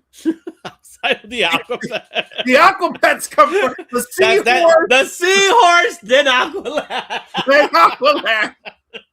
No, the seahorse got you, man. I'm sorry. Yeah. Well, you know what? I feel like the seahorse needs. Oh wait, no, the octopus that plays drums, man. That's talent. Yes. So the drumming then Aqualad. Yo, imagine a band with the drumming, the drumming octopus and the drumming ant from Ant-Man. Oh my goodness, hilarious! All right, you ready to see what Gabrielle? I'm very ready. I'm very ready. There you go. Look at all of that. Oh, gave him a little aqua pouch and everything. You gave him the aqua. Yo, when Debbie saw the image, she was like, "Yep, you did this for Cliff, did you?" Yeah, yeah, you did. And he does have as you can see by the image, he does have a swimmer's body. Yep, he does. Right, all upper, quite the V shape. You know what I'm saying? Among other things. All right, look at that hair, nice and wet for you. Yeah, but you know what? Even if he got the curly hair going on, I'm down for it. Yeah, but the curly hair is when it dries up. So when it dries up, it's okay. But and he has to keep the hair wet. Look, I just love him. He's just adorable and just such an easy going sweetheart. Love him. All right. Our next member She wasn't a founding member. She actually joined the team just afterwards. But she's no, the team doesn't get the name without her. She is there for the first appearance of the name, which is their second appearance. It counts. There is no Teen Titans without her. And who is her? Donna Troy. Also known as girl. You said it and you just went. Donna Troy? No, afterwards. What's she goes with? Respect on Wonder Girl? There you go. So we got Wonder Girl. Talk to me about Wonder Girl.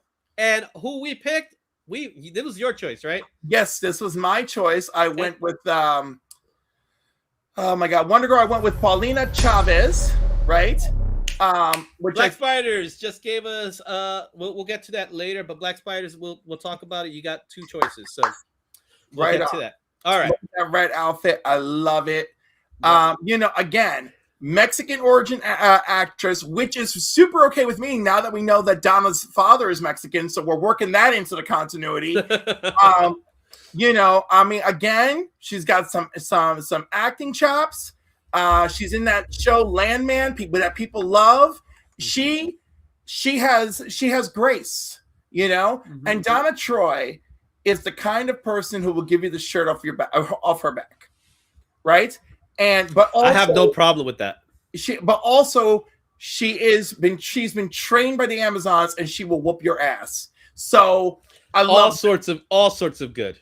Right. So I think on the show like Landman, where she's someone who is feminine, but also there are situations where she really has to be tough. But mostly that human, kind-hearted heart and soul of the team, Donna, that I'm looking for, I feel she can do that. So, So let's take a look at Paulina Chavez as Wonder Girl. All right. Yeah. This is one of the better ones for sure. Right? I was looking at it at first, but I didn't really see it because I've seen photos of Paulina with more makeup on. This is less makeup, but then obviously based on what I saw, okay, it does the part. So, I don't know what they're doing. She's fighting Tara. So she's on the other side. Tara's on the other side. Yeah, probably. That's what it looks like. Right. She's looking at Tara in this one, but I like the choice of the costume. It's not overly accentuated, I guess you could say. And you got the arm bar. Originally they gave me more of a Wonder Woman costume, and I'm like, no, I want Wonder Girl. Yeah. You know what I like? You know what I like about it? She's still attractive, but not in that she's not overly sexualized. But right, not overly sexualized. She's attractive, but also let's what do you call it? Less Sandra, more Wonder Girl. She's cute. She's cute. Okay. But that's the thing. She's approachable. Definitely approachable. All right. We finally come to the point where we are going to pick. You picked these. The group picked them when you did the polls. We have our results in. We're going to start off with our villain. So our main villain in this story is going to be Deathstroke, because you have to make Deathstroke the main villain. I'm not into this crap about we'll put him in the third movie. No, main villain gets the first movie because that's the main villain. And then he stays throughout the movie in some capacity, right? And okay. Because of all the different types of story beats that are fall. Obviously, we got our big baddie is going to be Trigon, obviously. That's the dude for the second or third movie, Well, no, he'll be more like the third movie, where Brother Blood will probably be for the, you do the second, the second one, right? So that's how I look at it. So when you go to the, they always like doing the trilogies and all that crap. So we're going with Deathstroke, and you know what? You guys picked it. No denying it. He needs his time to shine. He needs his time to shine. We got a glimpse of Joe Manganiello as Deathstroke, and you guys decided. I completely agreed with you. Cliff, did you agree with them? Oh, I agreed with them, but I still have to throw my. We had to come up with choices. Right, I had to throw in some choices, and I said, if I cannot have him, I will gladly take Dan Stevens, because if you saw him in The Guest, and yes, people, I still don't see it. I see Jeffrey D. Morgan. I see Jeffrey D. Morgan. But I see he's an old man, okay? And I see but him I still see it, and it's Deathstroke. Deathstroke is not supposed to be old. He's basically Captain America-esque. He's got a freaking serum in hair, but he got the gray hair. Whatever. The gray hair. No one cares. Like, no, I want somebody who can be around for 3 movies. Look at Marvel. They got people dropping dead left and right because they keep hiring old-ass people. They had one guy, and he wasn't old, bro. Hello, General Thunderbolt Ross. We had to replace him with Harrison Ford. That poor man died, and we found someone older who's still on the payroll to come in. Come on, but if you can tell me you're gonna get Harrison Ford to play a character, why not, man? With this, I think Joe McHale deserves a shot at the character. Yes. I love him. I adore him. We don't need any generating features. We know what he looks like. Come on. Just look at that. I would give him more hair, though. I'm not going to give him more hair. This is good. Like, I feel like he needs more of the fluffy hair. No, he doesn't. This is aerodynamic. Okay. You know? But he wears the helmet, man. Yeah, well, the helmet is on. Like, maybe the hair could be a little more fluffy when he's having, like, softer scenes. Okay, all right. Okay. Can you imagine, though? We have 3 live-action Deathstrokes. Like, that's outrageous. I know Manu, the actor Manu. I forget. He played Deathstroke in Arrow. But who was the other one? The one who played him on Titans. Oh, okay. I didn't get to see it from that time. Look, pump the old guy brakes. Thank you, Calvin Grace. Thank you.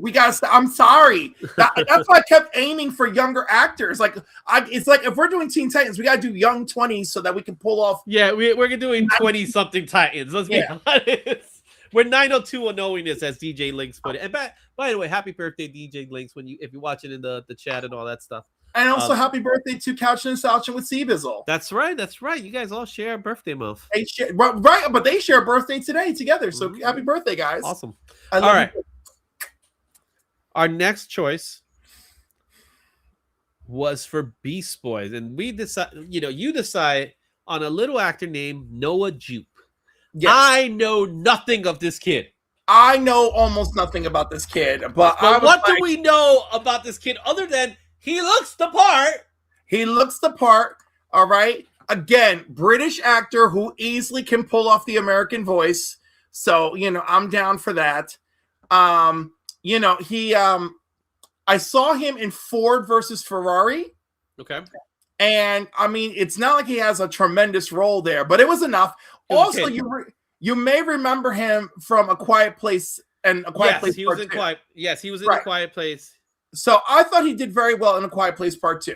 So that was enough for me. I feel like he could do Beast Boy. Plus, I think I would like to see him do something a little dorky and more comedic than what he has had so far. I feel everything he's had so far has been so serious. Yeah, he definitely looks the part. And I think with Beast Boy, it's the hair. It has something to do with the hair, I think. And Beast Boy is many things, okay? Yeah, and there's different versions of Beast Boys. Yeah, right? But part of Beast Boy's backstory is that he's an actor, So, we got let's work that in too. Okay, I think you're gonna like it. I think you're gonna like the look. You ready? Yep. Oh, okay. All right. Perfect. It looks like perfect casting. Yeah, I don't hate it. Hate it. They just colored them green and they give him a furry hand. Yeah. The costume is right. It looks the part. He got the pointy ears, right? So looks the good, impish smirk. I like it. Yeah. Mm-hmm.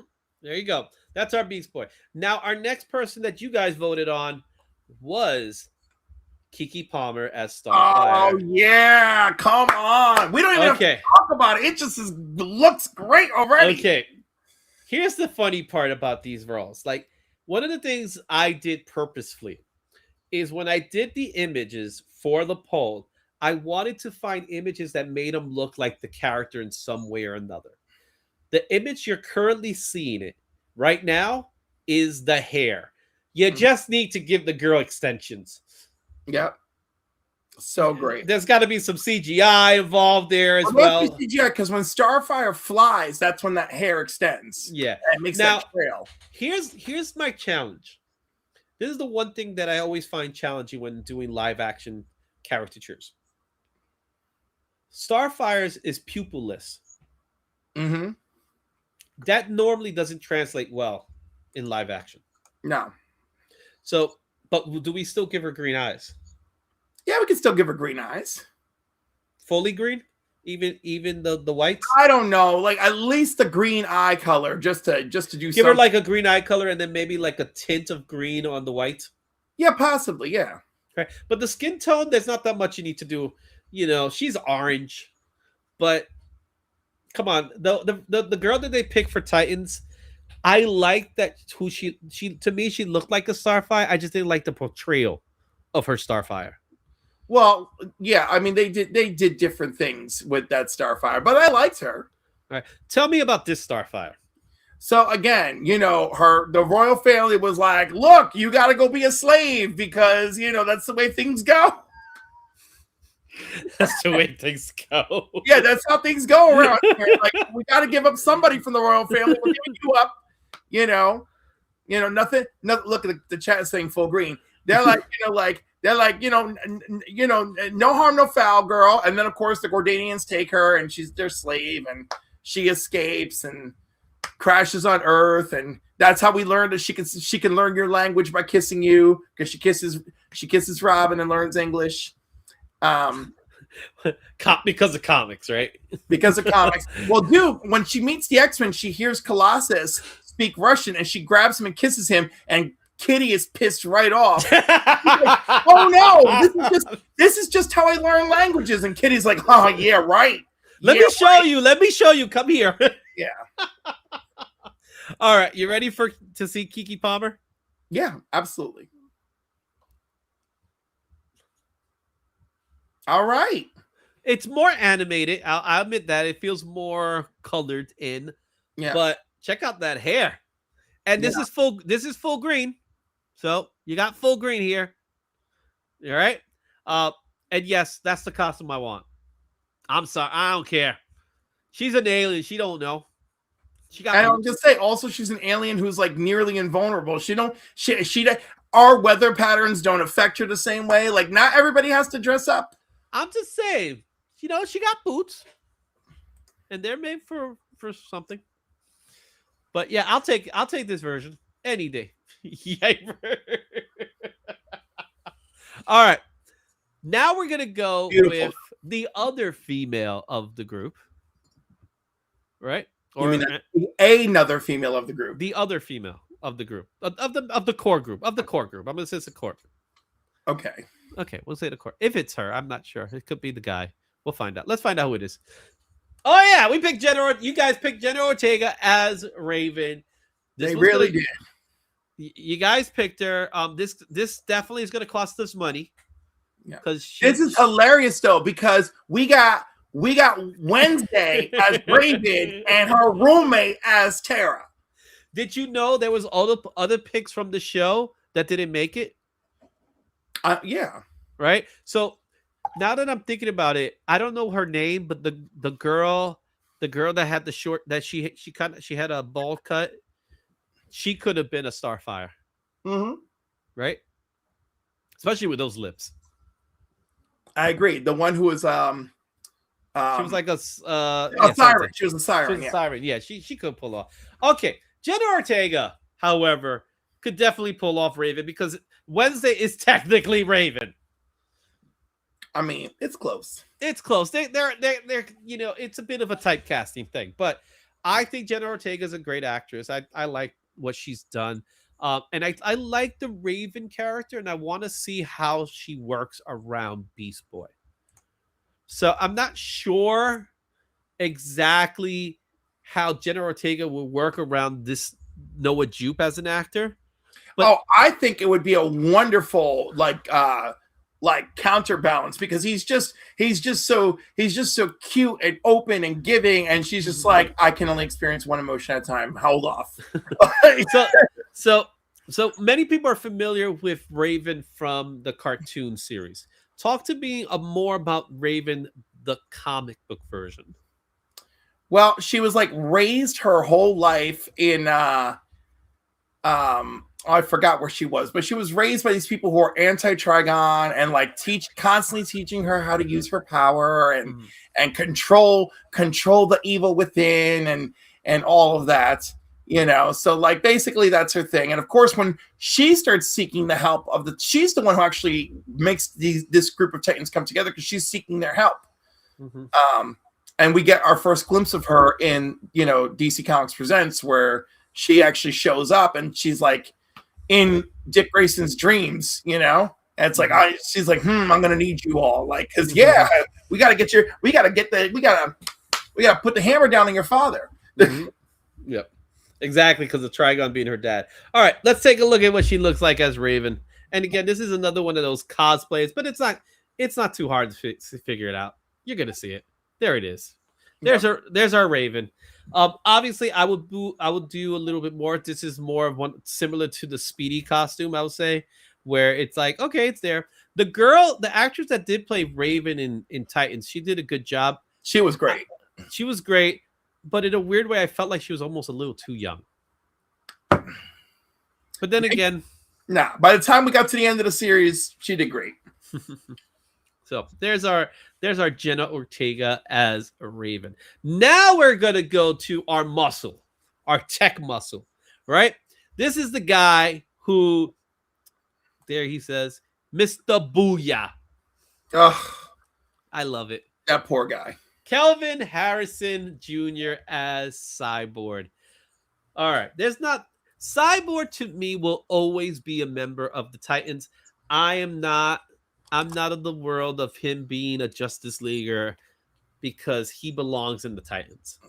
Yeah. You know what I mean? I'm a he belongs in the Titans kind of guy. He could upgrade to the Justice League, but like that's the thing. They always try to make it like my problem with DC in general when it comes to their use of Cyborg is that it's almost as if he's the replacement for Martian Manhunter. Right? A little bit, but anyhow, there's a whole bunch of stuff that they don't get right. I don't know. I'm sorry, he's a Titan. Like, I get it. What is it? Galactic Guardians, the Super Friends cartoons added him, which I thought was great, and it was a good way of us learning a little bit more about who he is. But let's talk a little bit about who he is within the Titans. So go ahead, Cliff. Well, I was going to say he's muscle and he's tech. And of course, his father's technology saved him. The original origin is his father was working on an experiment, and the experiment let something out of the hell dimension that was actually Trigons, and it destroyed most of his body. And his father's like, we're going to save him. And he uses the cyborg technology to save his life.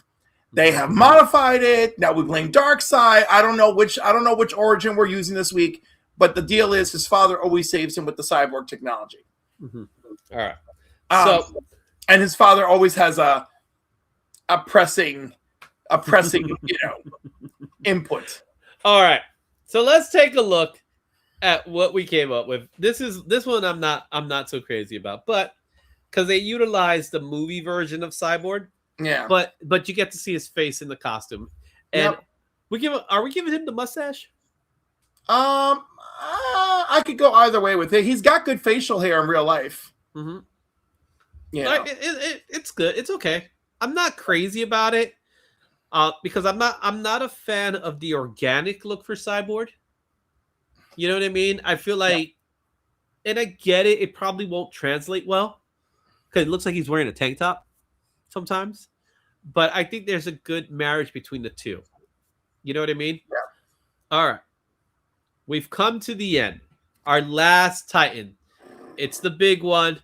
It's the leader of the pack. We need the Titan that is going to start here but end there. And you decided. He's one of my choices, but they decided. Tanner Buchanan as Nightwing. All right. Every time I see this kid, I just think of Home Improvement. I don't know why. Okay, I don't know why either, It's the because hair. it's It's of the Cobra hair. Kai, but it's okay. I Yeah. love the hair works for this scenario. It does. It does. This kid makes me believe that he was raised in a circus and he's an acrobat. I love it. He's a real life taekwondo. Twike. He's a real life twunk, but anyhow, no, he's a taekwondo student. You know, I mean, he is a twunk, and that's what we need for Nightwing. So yeah, but like, he's all the things. You know, he's proven that he's got acting chops. So there we go. There you go. All right, let's take a look at it, because when we do this movie, right? We're gonna start. He got to carry that film. Him and Jenna Ortega got to carry it on the back. Exactly, and we need to make sure that he starts as Robin. Yes, because he's gonna transition to being Nightwing at the end of part 1. Because this is gonna be his story. We're gonna start it off as his story with the Titans, and everybody else is kind of like secondary, right? So we have to see what he looks like as a Robin. And there's his Robin. This looks almost too much like Titans Robin. Oh yeah, it's probably taken exactly from Titans Robin. Yeah, because you got the T in the back. They literally just changed his face. Yeah, but that's what he would look like. Give or take. All right, it's we can work with it. We can work with it. Mm-hmm. I was gonna say I'm looking forward to the Nightwing side. So Nightwing side. Oh, there you go. Look at that. Look at that. It looks fantastic. Look at that. Check out that mask. I could take him to the pumpkin patch right now. Oh, wonderful. Gosh. Oh my goodness. And there you have it. That was our new Teen Titans casting call. Fabulous. Please, guys, if you're watching the replay of this, we will have a separate video for this for you to put your comments in there. I want to know who you want to cast in the movie. And more importantly, we're going to do this again in about a month. And twink. We're going to do this again in the month. And I would like to know from you guys what some suggestions you want to do for casting call. Now, one of the things I am planning on doing for casting call is, instead of saying we're going to cast the X-Men or something, which I think the X-Men would be a good time to do that now, since we're going to get a new X-Men coming soon. So we'll probably do X-Men as well. But what I would like to do is actually do storylines, like do popular storylines, and then do a casting call based off of that storyline. What do you think? What do you think about that, Cliff? I like that idea very much. Right. So we do it based off an event or something like that. That would be cool. Let us know which stories you would like us to adapt for a casting call. And then we will do our best. We'll definitely do a poll for it. I hope you enjoy casting call, because, again, I wanted to do something very wizard-like. And this was something that I think was missing from the channel. So thank you so much, guys, for doing that. And with that,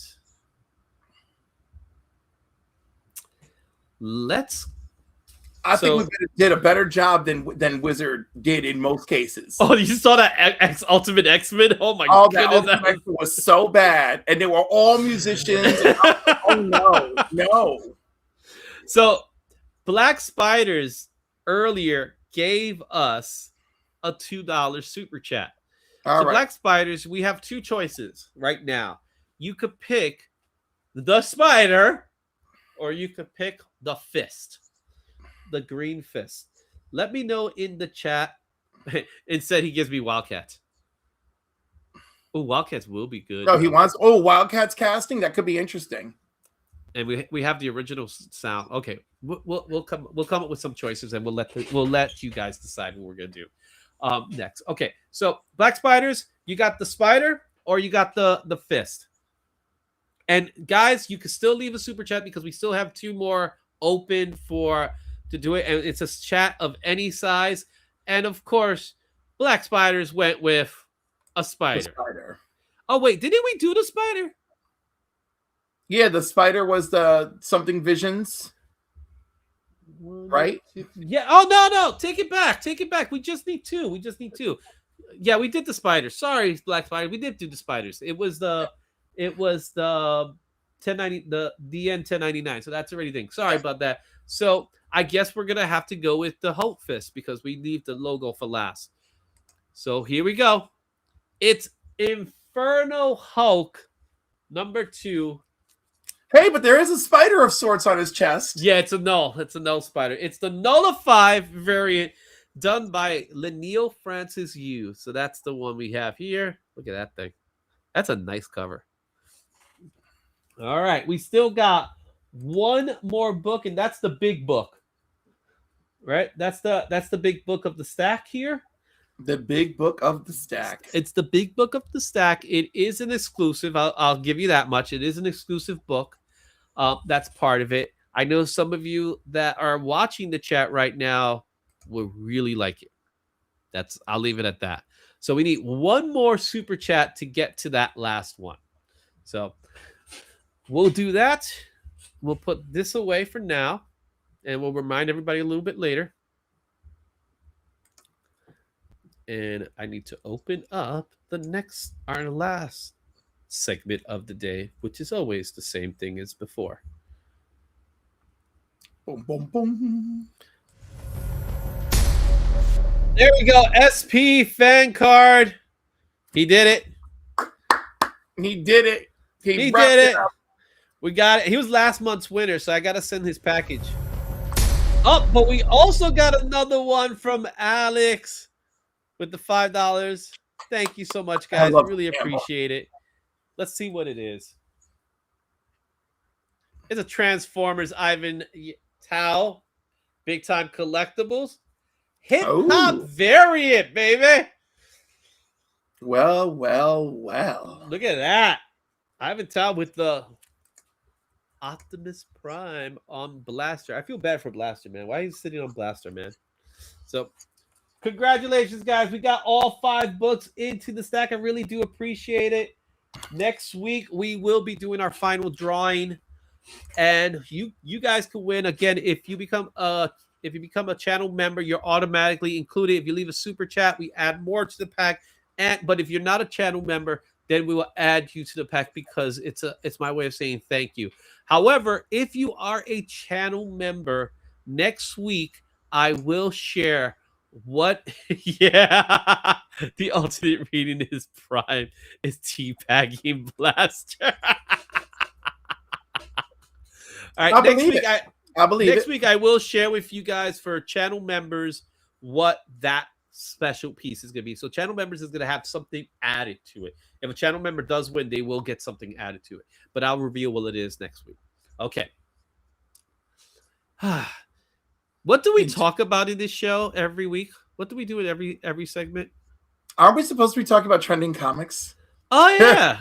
Aren't we supposed to be talking about trending comics? I forgot. I was so involved in this whole, what's it called?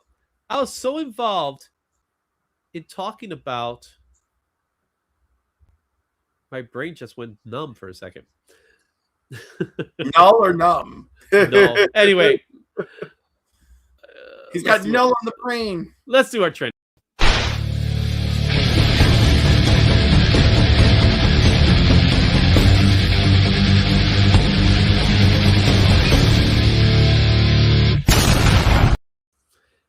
There we go. Here's our trending comics for this week. Unfortunately, we didn't do a top 10. In fact, top 10 is happening today at Cover Price with Lando, so I couldn't make it because I actually do have to go to bed early, and I know that's gonna be a long show. Thank you, presenting Doctor 8131. Yeah, as always, Cliff, tell me what you see.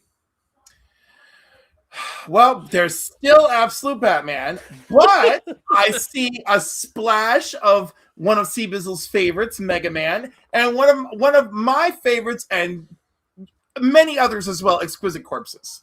Yep, that's right. So Absolute Batman is still strong and holding strong this week. However, we do have some new additions or returning additions with Exquisite Corpses. The Mega Man cover is an homage to a very famous 80s comic. Well, not comic, but 80s movie. that we'll talk about a little bit later. And this is the third week of January. So for those of you who don't know, this is your first time watching, what I do in this trending list is I take the list from CBSI, cover price, and key collector. I combine that information, put in the last sale, put in the highest sale in the fair market value, as well as what are their actual sales numbers. That from there, we do what's the hype behind it. And there we have what I like to call Izzy's top 10, which I think, what do you think, Cliff? Has it been fair, the list? Just for how it comes across based on the numbers and all that stuff? Because really, sales are what's the driving factor here. There's a couple of books that I've been keeping my eye on lately, and I'm fascinated that I see them moving and it doesn't make anybody's list. So, Important to note, right? Yeah, important to note.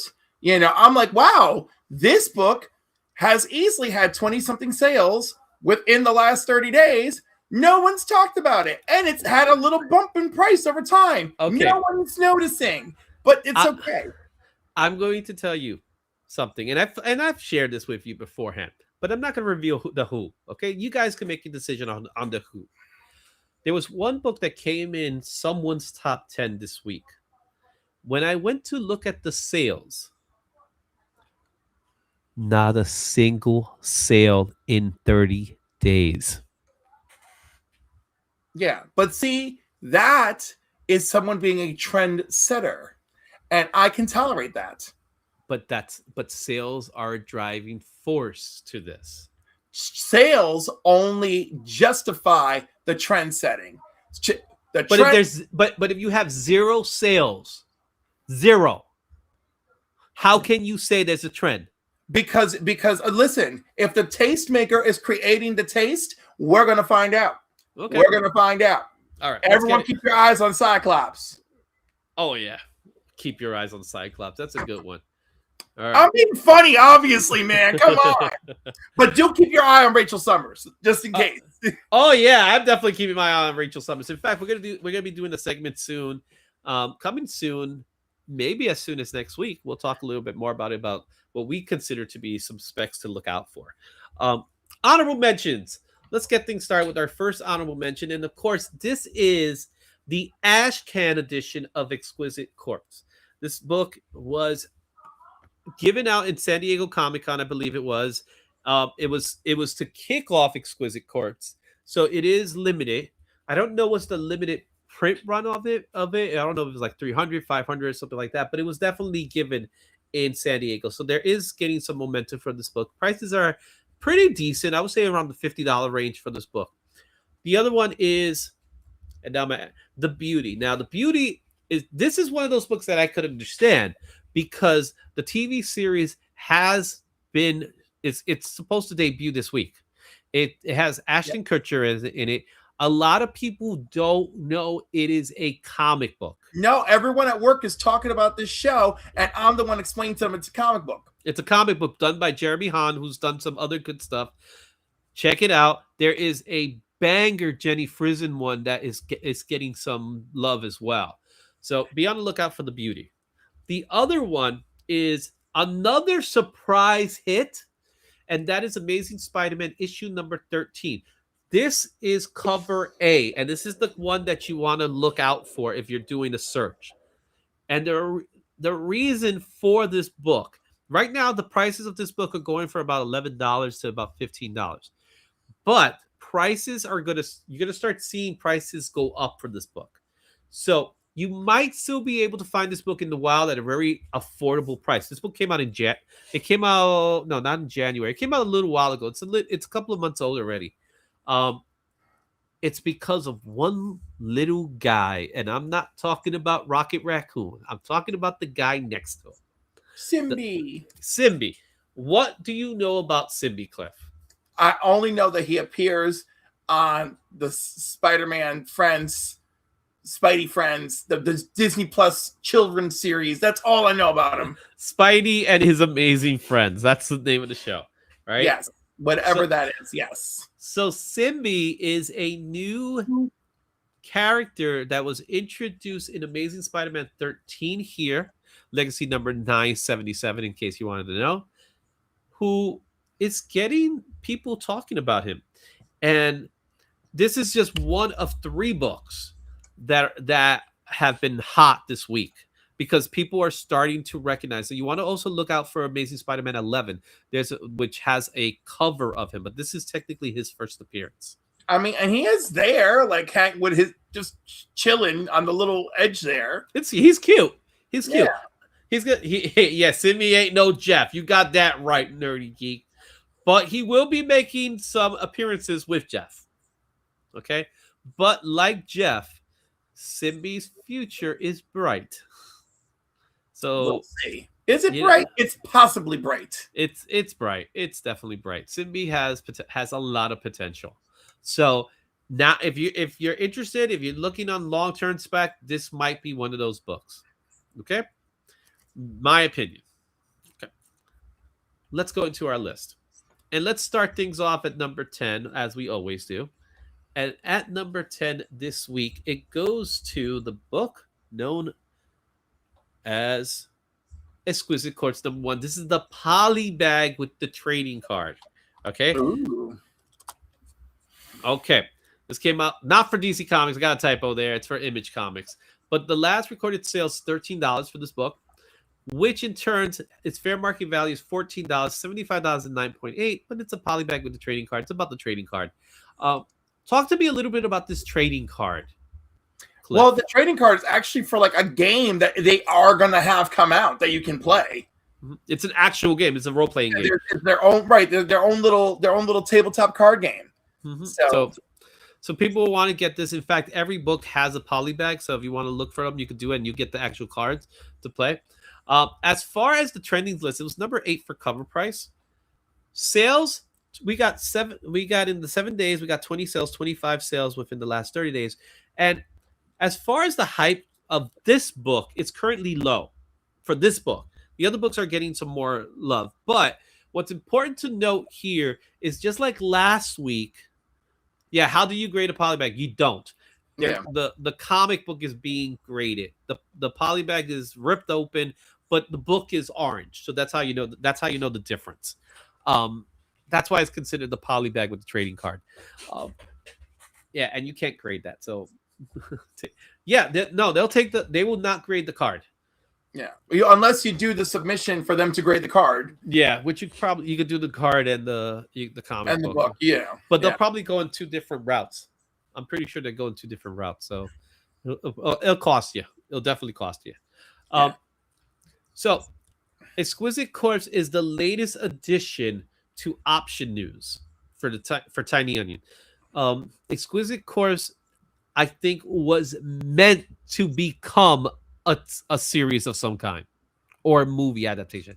That's how James Tynion writes. He writes with the intention of this being a property of some kind. Well, I think he writes very cinematically. Mm-hmm.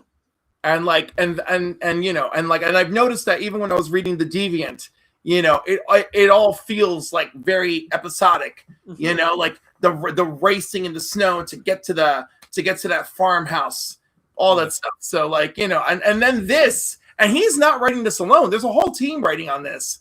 Michael Walsh was the guy who actually came up with the idea of Exquisite Corpse. Yeah, so wonderful. This is the epitome of a teen book.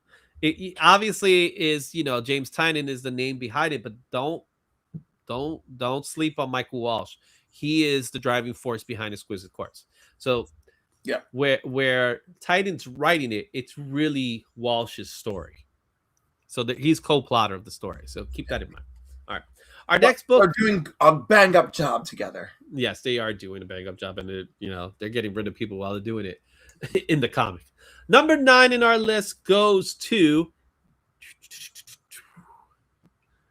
animations on this is getting a pain in the butt. Absolute Batman issue number 17, the Chuma Hill ECGCE variant.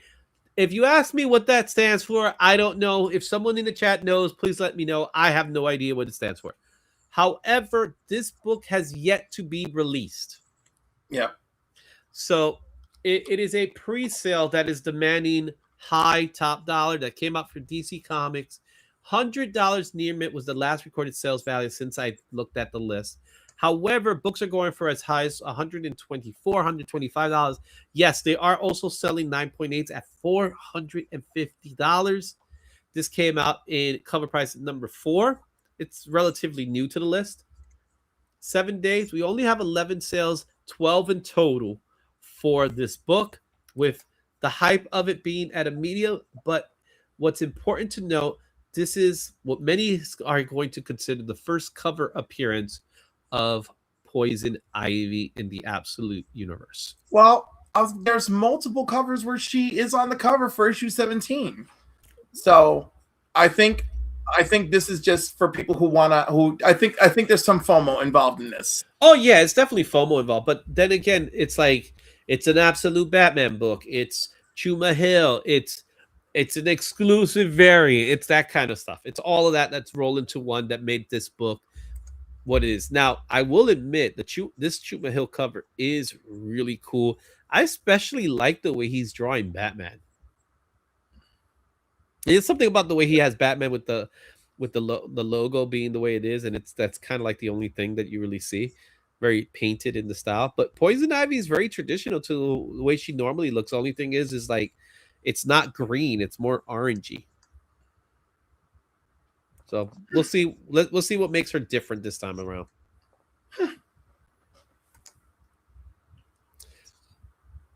Well, that's nice. I'm like over here. I'm like, yeah, I'm saving my money. And number 8, you might as well get the other book, right? Yeah, I'm like, there's so many other covers that I like better. I'm like, yeah. Speaking of really nice covers, you got Mega Man Legends Timeline number 1. Actually, it's Timelines. This is the 1 in 5 Josh Perez variant. This book came out for Udon. I actually thought it was an IDW book, but it's actually a Udon book. Yeah. $11 was the last recorded sales value of this book. Most common is $13. There is no recorded slabs. This book came out last week, so it has some demand, and it's dealing with Legends, and it has a couple of first appearances as well. Trending list, number 10 for CBSI, number 6 for cover price. As far as the 7-day, 30 days, we got 12 sales in the last 7 days, 16 within the last 30. Hype level is at a medium. It's all about the cover. It's Mega Man, their first appearances. It's a 1 in 5. It's an homage to Transformers, the movie, which I love. Yeah. Overall, I think it's a cool cover. It is. I don't know what's the longevity in price range for this book it's going to be, but then again, if it's anything like Sonic, then yeah, you could be looking at a gem in some kind. I believe it. All right, but I love Mega Man. I remember playing Mega Man when I was young. I had the original Mega Man, and one thing I didn't know about that game was that you could, for a very long time, I played the game as Mega Man, and as you play the game, you could, once you defeat the boss, then you're able to you get their powers, right? I had no idea about that, so I played the game for a very long time, not knowing that you could take their powers. And then when I found out, I was like, oh, it's over. Yeah. And you're like, oh, Bubbles, take out this guy. Well, Cut Man, I got Cut Man. Yeah. So it was a lot of, and then there's like, Cut Man defeats this guy a lot faster than that guy. Yep. It's like, oh, that's how you do it. So a lot of fun, man. That was it's such a fun game. And then the way he jumps, I always like the way he jumps. I loved it. Well, who was the easiest one to beat? Was like Air or Leaf. Like somebody was like really easy, and then after that, you just go after water, and you got the bubbles. You go after Fire Guy and nail him with the bubble. Yeah, Fire Guy was hard. Was hard. I know. I remember that one. Yeah, you had to get the bubbles to beat him. You had to. Yep. So DVH says it's a 1 in 5 for a low print book. It will hold on to. Yeah, exactly. This is what we're talking about. It's kind of like Sonic in a way, where Sonic books has a huge fan base. So Sonic fan base is pretty big.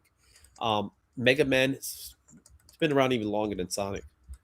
So yeah, I could see this book going up in value. So if you do find it under $15, under $20, if you like Mega Man that much, I think it's worth a pickup. Okay. And I'm not here telling you what to do. I'm just telling you my thoughts.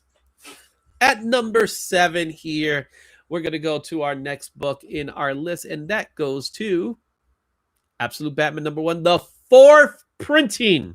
We're now going past the books, and now people are getting the 2nd, the 3rd, the 4th, all sorts of things, right? So the 4th printing now, it's coming out for DC Comics.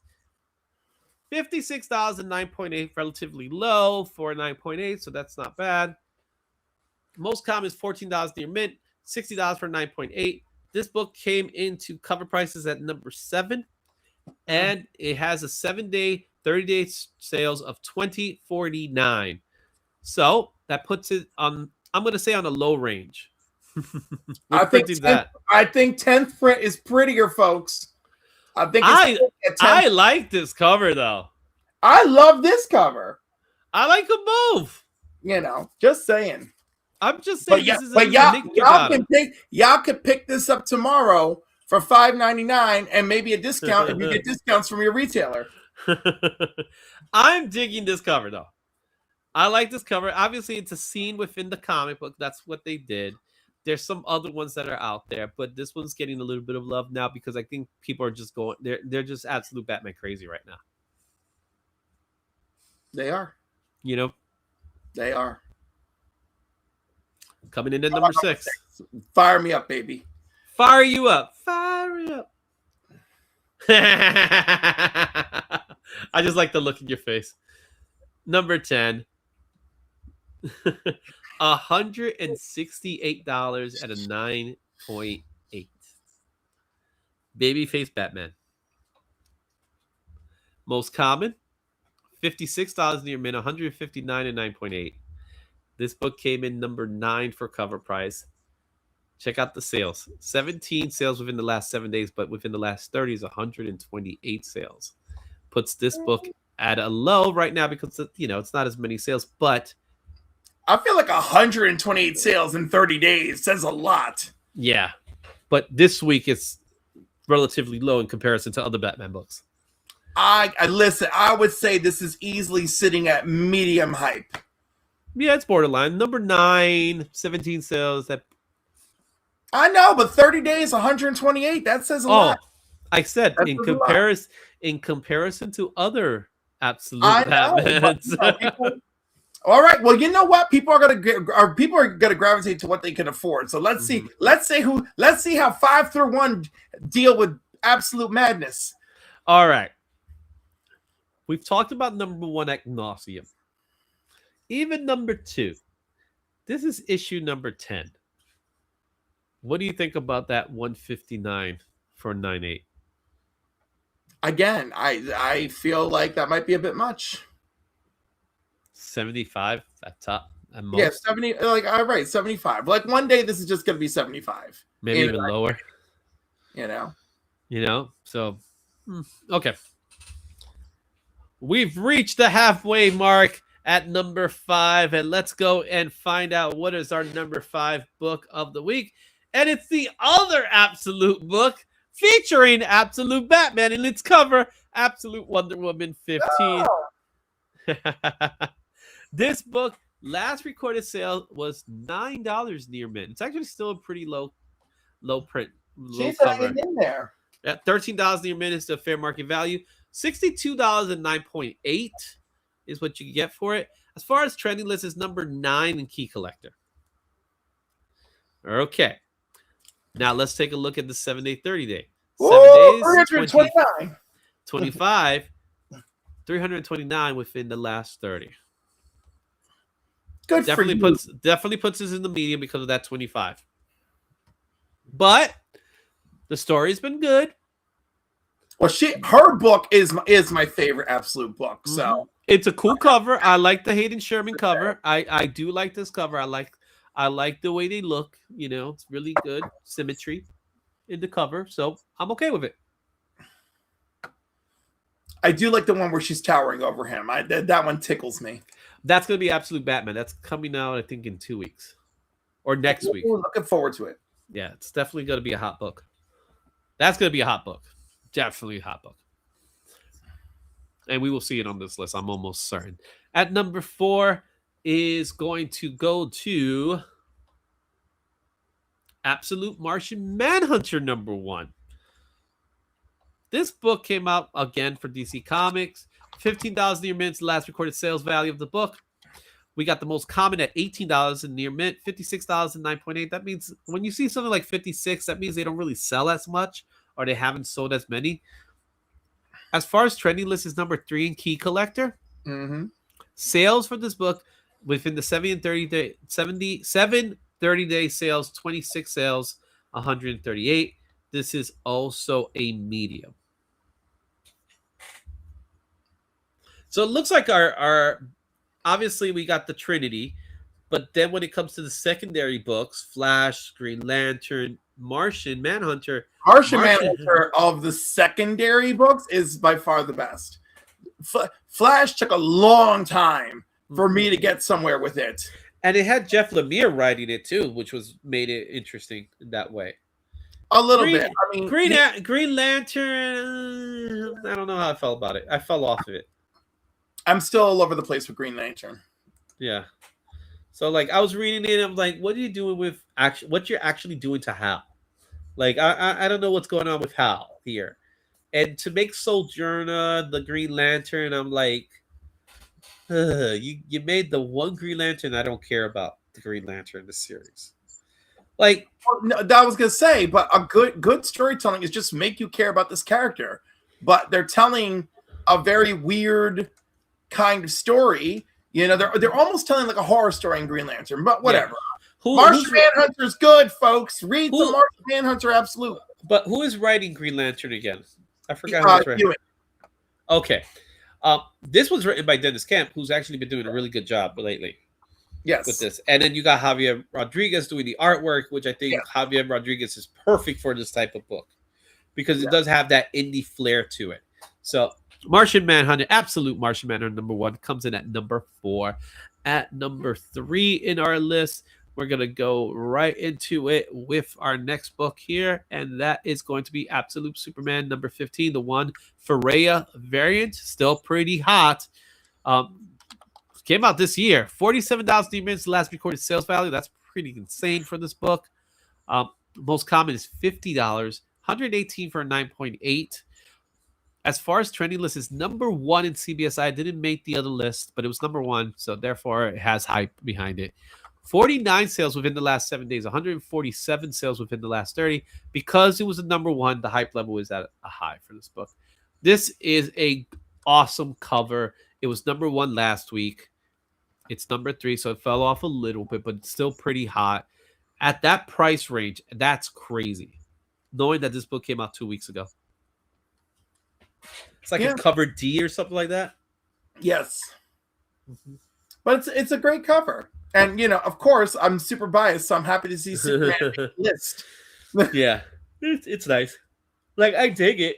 I'm a little upset that I didn't pick it up myself when I had a chance. But you can't always get them, right? You know what's funny? The Daredevil we saw earlier. Yeah, I was thinking the same thing.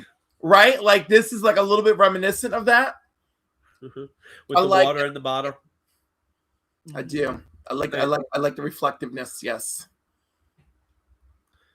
And coming in at number 2 in our list. Let's see here. Goes to Absolute Batman Arkham Special number 1. This book has been trending for quite some time in our list. $4 near mint value. There's a lot of copies out there. It's not an expensive book. $14 near mint is the most common for market value. But I'll tell you right now, I picked this up at cover price this week. So it can be found.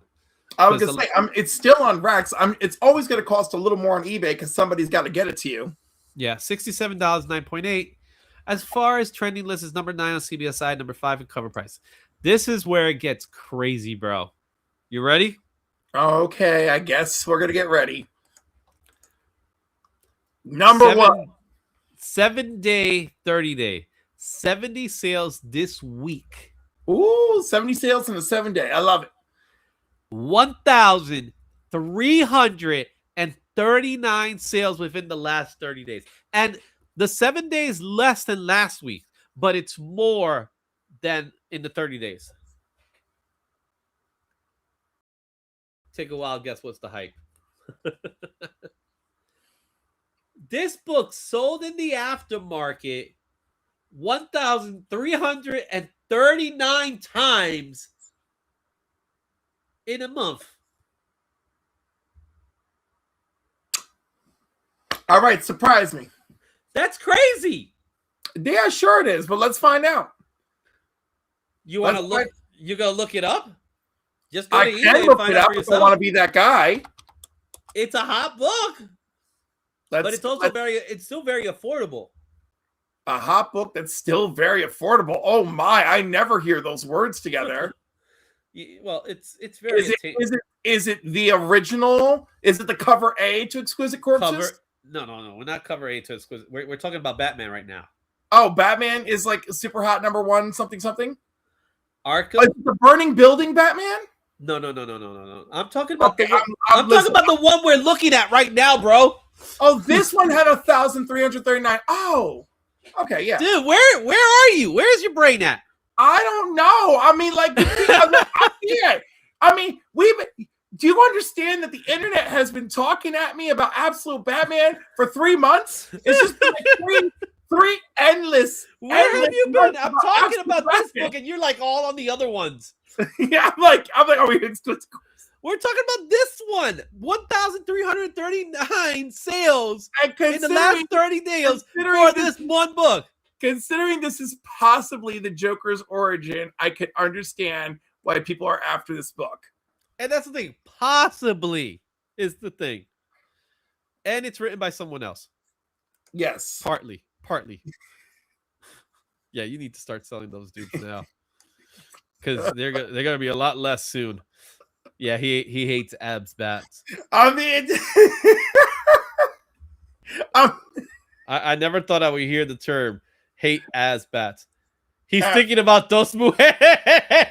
Un camino, baby. Dos Mujeres, un camino. Hey, I got the clips. I just haven't put them together. Listen, weather prevailing, Dave and I, weather prevailing, and all things coming together in focus. Dave and I should be at the con on Saturday. Oh, really? Yes. Awesome. We'll be there. I'll talk a little bit about it. So you'll actually get to meet Dave. Sweet. Now I'm excited. All right. We might be doing something. We might come up with something cool to do. So, all right. Let's go with our #1 book for this week. And thankfully, it's not Absolute Batman. We're bookending it this week. #1 book for the week is not Absolute Batman. This is what has happened to me. So I'm going on my attention deficit, and you're, dude. I had to do this like at 6 o'clock today. You know what I mean? On the fly. So Exquisite Corpses cover A, #1. All the rest of the information is actually correct because I make sure this is done. 36 near mint, last recorded sale. Okay.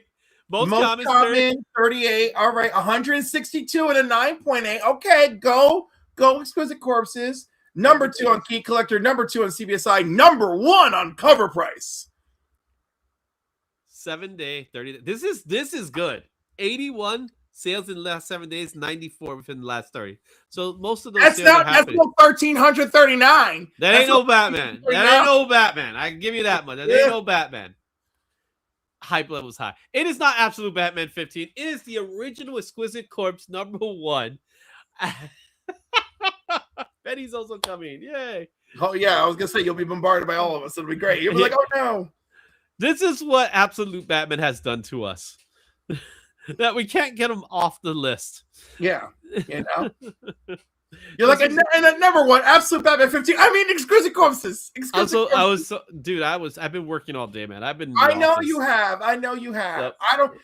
I was writing notes all afternoon, trying to remember who I am, where I'm at, who I spoke to, why we spoke. Exactly. So there you have it, guys. I'm tired, please let us know your thoughts and comments and all that fun stuff, because I want to know which books do you have. Share your thoughts in the comments. Stay tuned for the ranking for next week. Like and share, all that good stuff. Let's get rid of the screen because I'm tired. And there you go. All right, so awesome. It's just you, me, and our fiber optic background city. Yahoo! Yeah, so this week, as we mentioned before, I'm going to be hanging out at Garden State Comic Fest for Winterfest. That's going to be January 24th and 25th. I'm only going January 24th, but Josh will be there for both days. So come check out Woods Collectibles. That's his old name. He's going by Pelham Comics now, but they still have it listed at Woods Collectible. If you go there and if you buy a certain amount of books, I may be able to give you guys some sketches. So I'll probably be doing something like that where for, if you spend $50 or more on our table, I will do a sketch for you. If you do $100, you'll get a sketch comic book. So that's happening this weekend. And like I said, I will be there on Saturday only. So come say what's up. Cliff, so you're coming to Garden State? I'll be there Saturday only. And baby. We're going to do some live streaming. Pray that the weather is good. Pray that Benny can come. Pray that Dave can come and that the person taking over from work stays. And don't forget Rich. Don't forget Rich. Rich practically lives there. He's a grown-ass man. I'm sure he'll make it. Yeah, he's a little more southern Jersey. That's like more northern Jersey. So we're gonna be there. I'll be there all day on Saturday, except for lunchtime, where I'm probably gonna have to go get lunch because that's kind of one of the things I do when I'm helping Josh out and stuff like that. Just saying. Okay, we're not going political here. Yet you chose to highlight it. I know. I read it after the fact. My. I'll talk to Black Spider later about that. Anyway, guys, I'm tired. I'm gonna go to bed because I have to work in the morning. But Cliff, where can people find you? You can find me on Cliff on Comics. I've got some great interviews I've done recently over there and some other special stuff that I've done. So go give them a look. I also got some really fun shorts from my recent interview with Keith Williams, and I will release the whole video. It'll be members first and then I'll release it to the public. So I got to plan that probably prior to this weekend. Also, I got tagged in the best of Green Lantern covers. So I did that video this morning. Mm-hmm. So check out that series. Dan's Comic Corner started that out. You can find me on the Council of Comics Sundays at 5 p.m. Eastern, Mondays at 8 p.m. Eastern, and Wednesdays at 8 p.m. Eastern, where we do our live hangout on Wednesdays, which is where I'll be tomorrow. And you'll find him everywhere else online. Exactly. You can also find me pulling the 619 on occasion. You'll find me Friday nights at 9 p.m. over on Not Near Mint. You can often find me on Mad Spidey's at 7 p.m. on Saturdays for his hangout. And I just try to spread the love. I try to spread the love. Yeah, you know where to find me here. And other places as well. Sometimes I've been a little quiet. Sometimes you're on Legion of Comics in the morning. It happens. Yeah, Legion of Comics in the morning on Fridays. If I'm not really working anything, I usually find that time to do like sketching and stuff like that. Which I do have. I'm a little behind on some sketches because of work and stuff like that. So I got to get that going. Also, like I said, we're gonna be in Garden State this week. Come check it out. It's gonna be a fun time. Now Cliff is gonna be there. Oh, Cliff, you get to hang out with Josh. You mean I get that's gonna be fun. Will it? Yes, it will. Why? I'm gonna make sure, and you know what? We will most likely go live. We'll do some live streaming. Why do you want to embarrass? I can understand why you want to embarrass me. Why do you want to embarrass Josh? That's what you got to go watch the old videos with Josh. You gotta do the times that we did the Find Josh videos. They were fun, man. I got other people to do it. I had E-Man do a video. I had Brian LCS do a video. It was so awesome. Josh. It was fun. There was like about 2 years ago, we did one where Josh was walking around with a comic book box. It was one of the Jersey shows too. He's walking with the comic book box, and I just put like this comical music behind him, and it was just like like almost like a Benny Hill type of music to it. It was great. It was great. That you know how I am. I know, but I'm just like, okay, it's gonna like. Man, I gotta be prepared. I bet I'm gonna have to. I gotta make sure I'm fully hydrated and everything. When you meet Josh, he's gonna be like, "Hi," and that's all you're gonna get. So what you're telling me is I gotta hug him and twirl him. I don't know if you'll be able to hug him. He doesn't come across as the hugging type. I didn't say he doesn't look that big. I feel like I could snatch him. Oh, he's very small. Yeah. Okay. So yeah, he'll get. He's gonna get around the world. He's gonna get very angry. He's gonna be very upset with the around the world. I don't know. I don't know if you're gonna make that happen though. We'll see. Anyway, we'll find. I guess if we find out, we'll record it. I'll make sure it gets recorded. Anyway, guys, it's been a blast. I will see you at the next one. Thank you so much for attending. Thank you everybody for leaving the super chats. Make sure you leave a comment afterwards and look at the replays. The replays will be coming out this week. Go check out my newest article on Go Collect where we do the top comics, the top comic keys from the 70s. It's finally became an article. It's officially out on Where's Sabretooth? He's in there. I did that for you. We're gonna do 60s soon. And then from there, I don't know what the hell I'm gonna do. Because anything before the 60s is a little challenging. I bet. Well, we gotta do 80s and 90s. 80s and 90s has already been done. That was before you. Oh, how cheated I feel. It was before you, bro. Right. It was before you. It was with Shane. Maybe we should do an update. No, because it's going to be the same list. All right. 60s the same list. And I'll work on something. Come on. 60s is going to be fun. Because we got the whole... It might be all Marvel. So we'll tick off Mark. Which I think I'm okay with that. Right? 50s will be challenging because I feel like I might have to just combine 50s. No, I might do 50s and then I might combine 30s and 40s because I think 30s because more when the 30s it's really what it starts 38. Technically, it starts in the 38s if you start with Superman being the first, even though there's guys that came before him. So we'll see how it turns out. Anyway, guys, I'll see you next time. Thank you for watching. We'll see you soon. Take.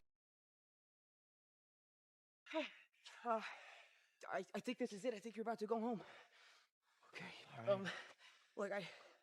Look, thank you. Thank you. Thank you. Thank you. Thank you. Thank you. Thank you. Thank you. Oh, thank you. Thank you. Thank you. Thank you. Thank you. Thank you. Thank you. Thank you. Thank you. Thank you. Thank you. Thank you. Thank you. Thank you. I never said thank you.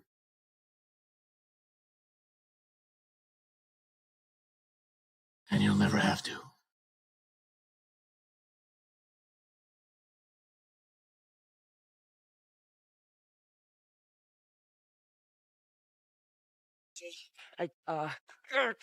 Thank you, thank you, thank you, thank you.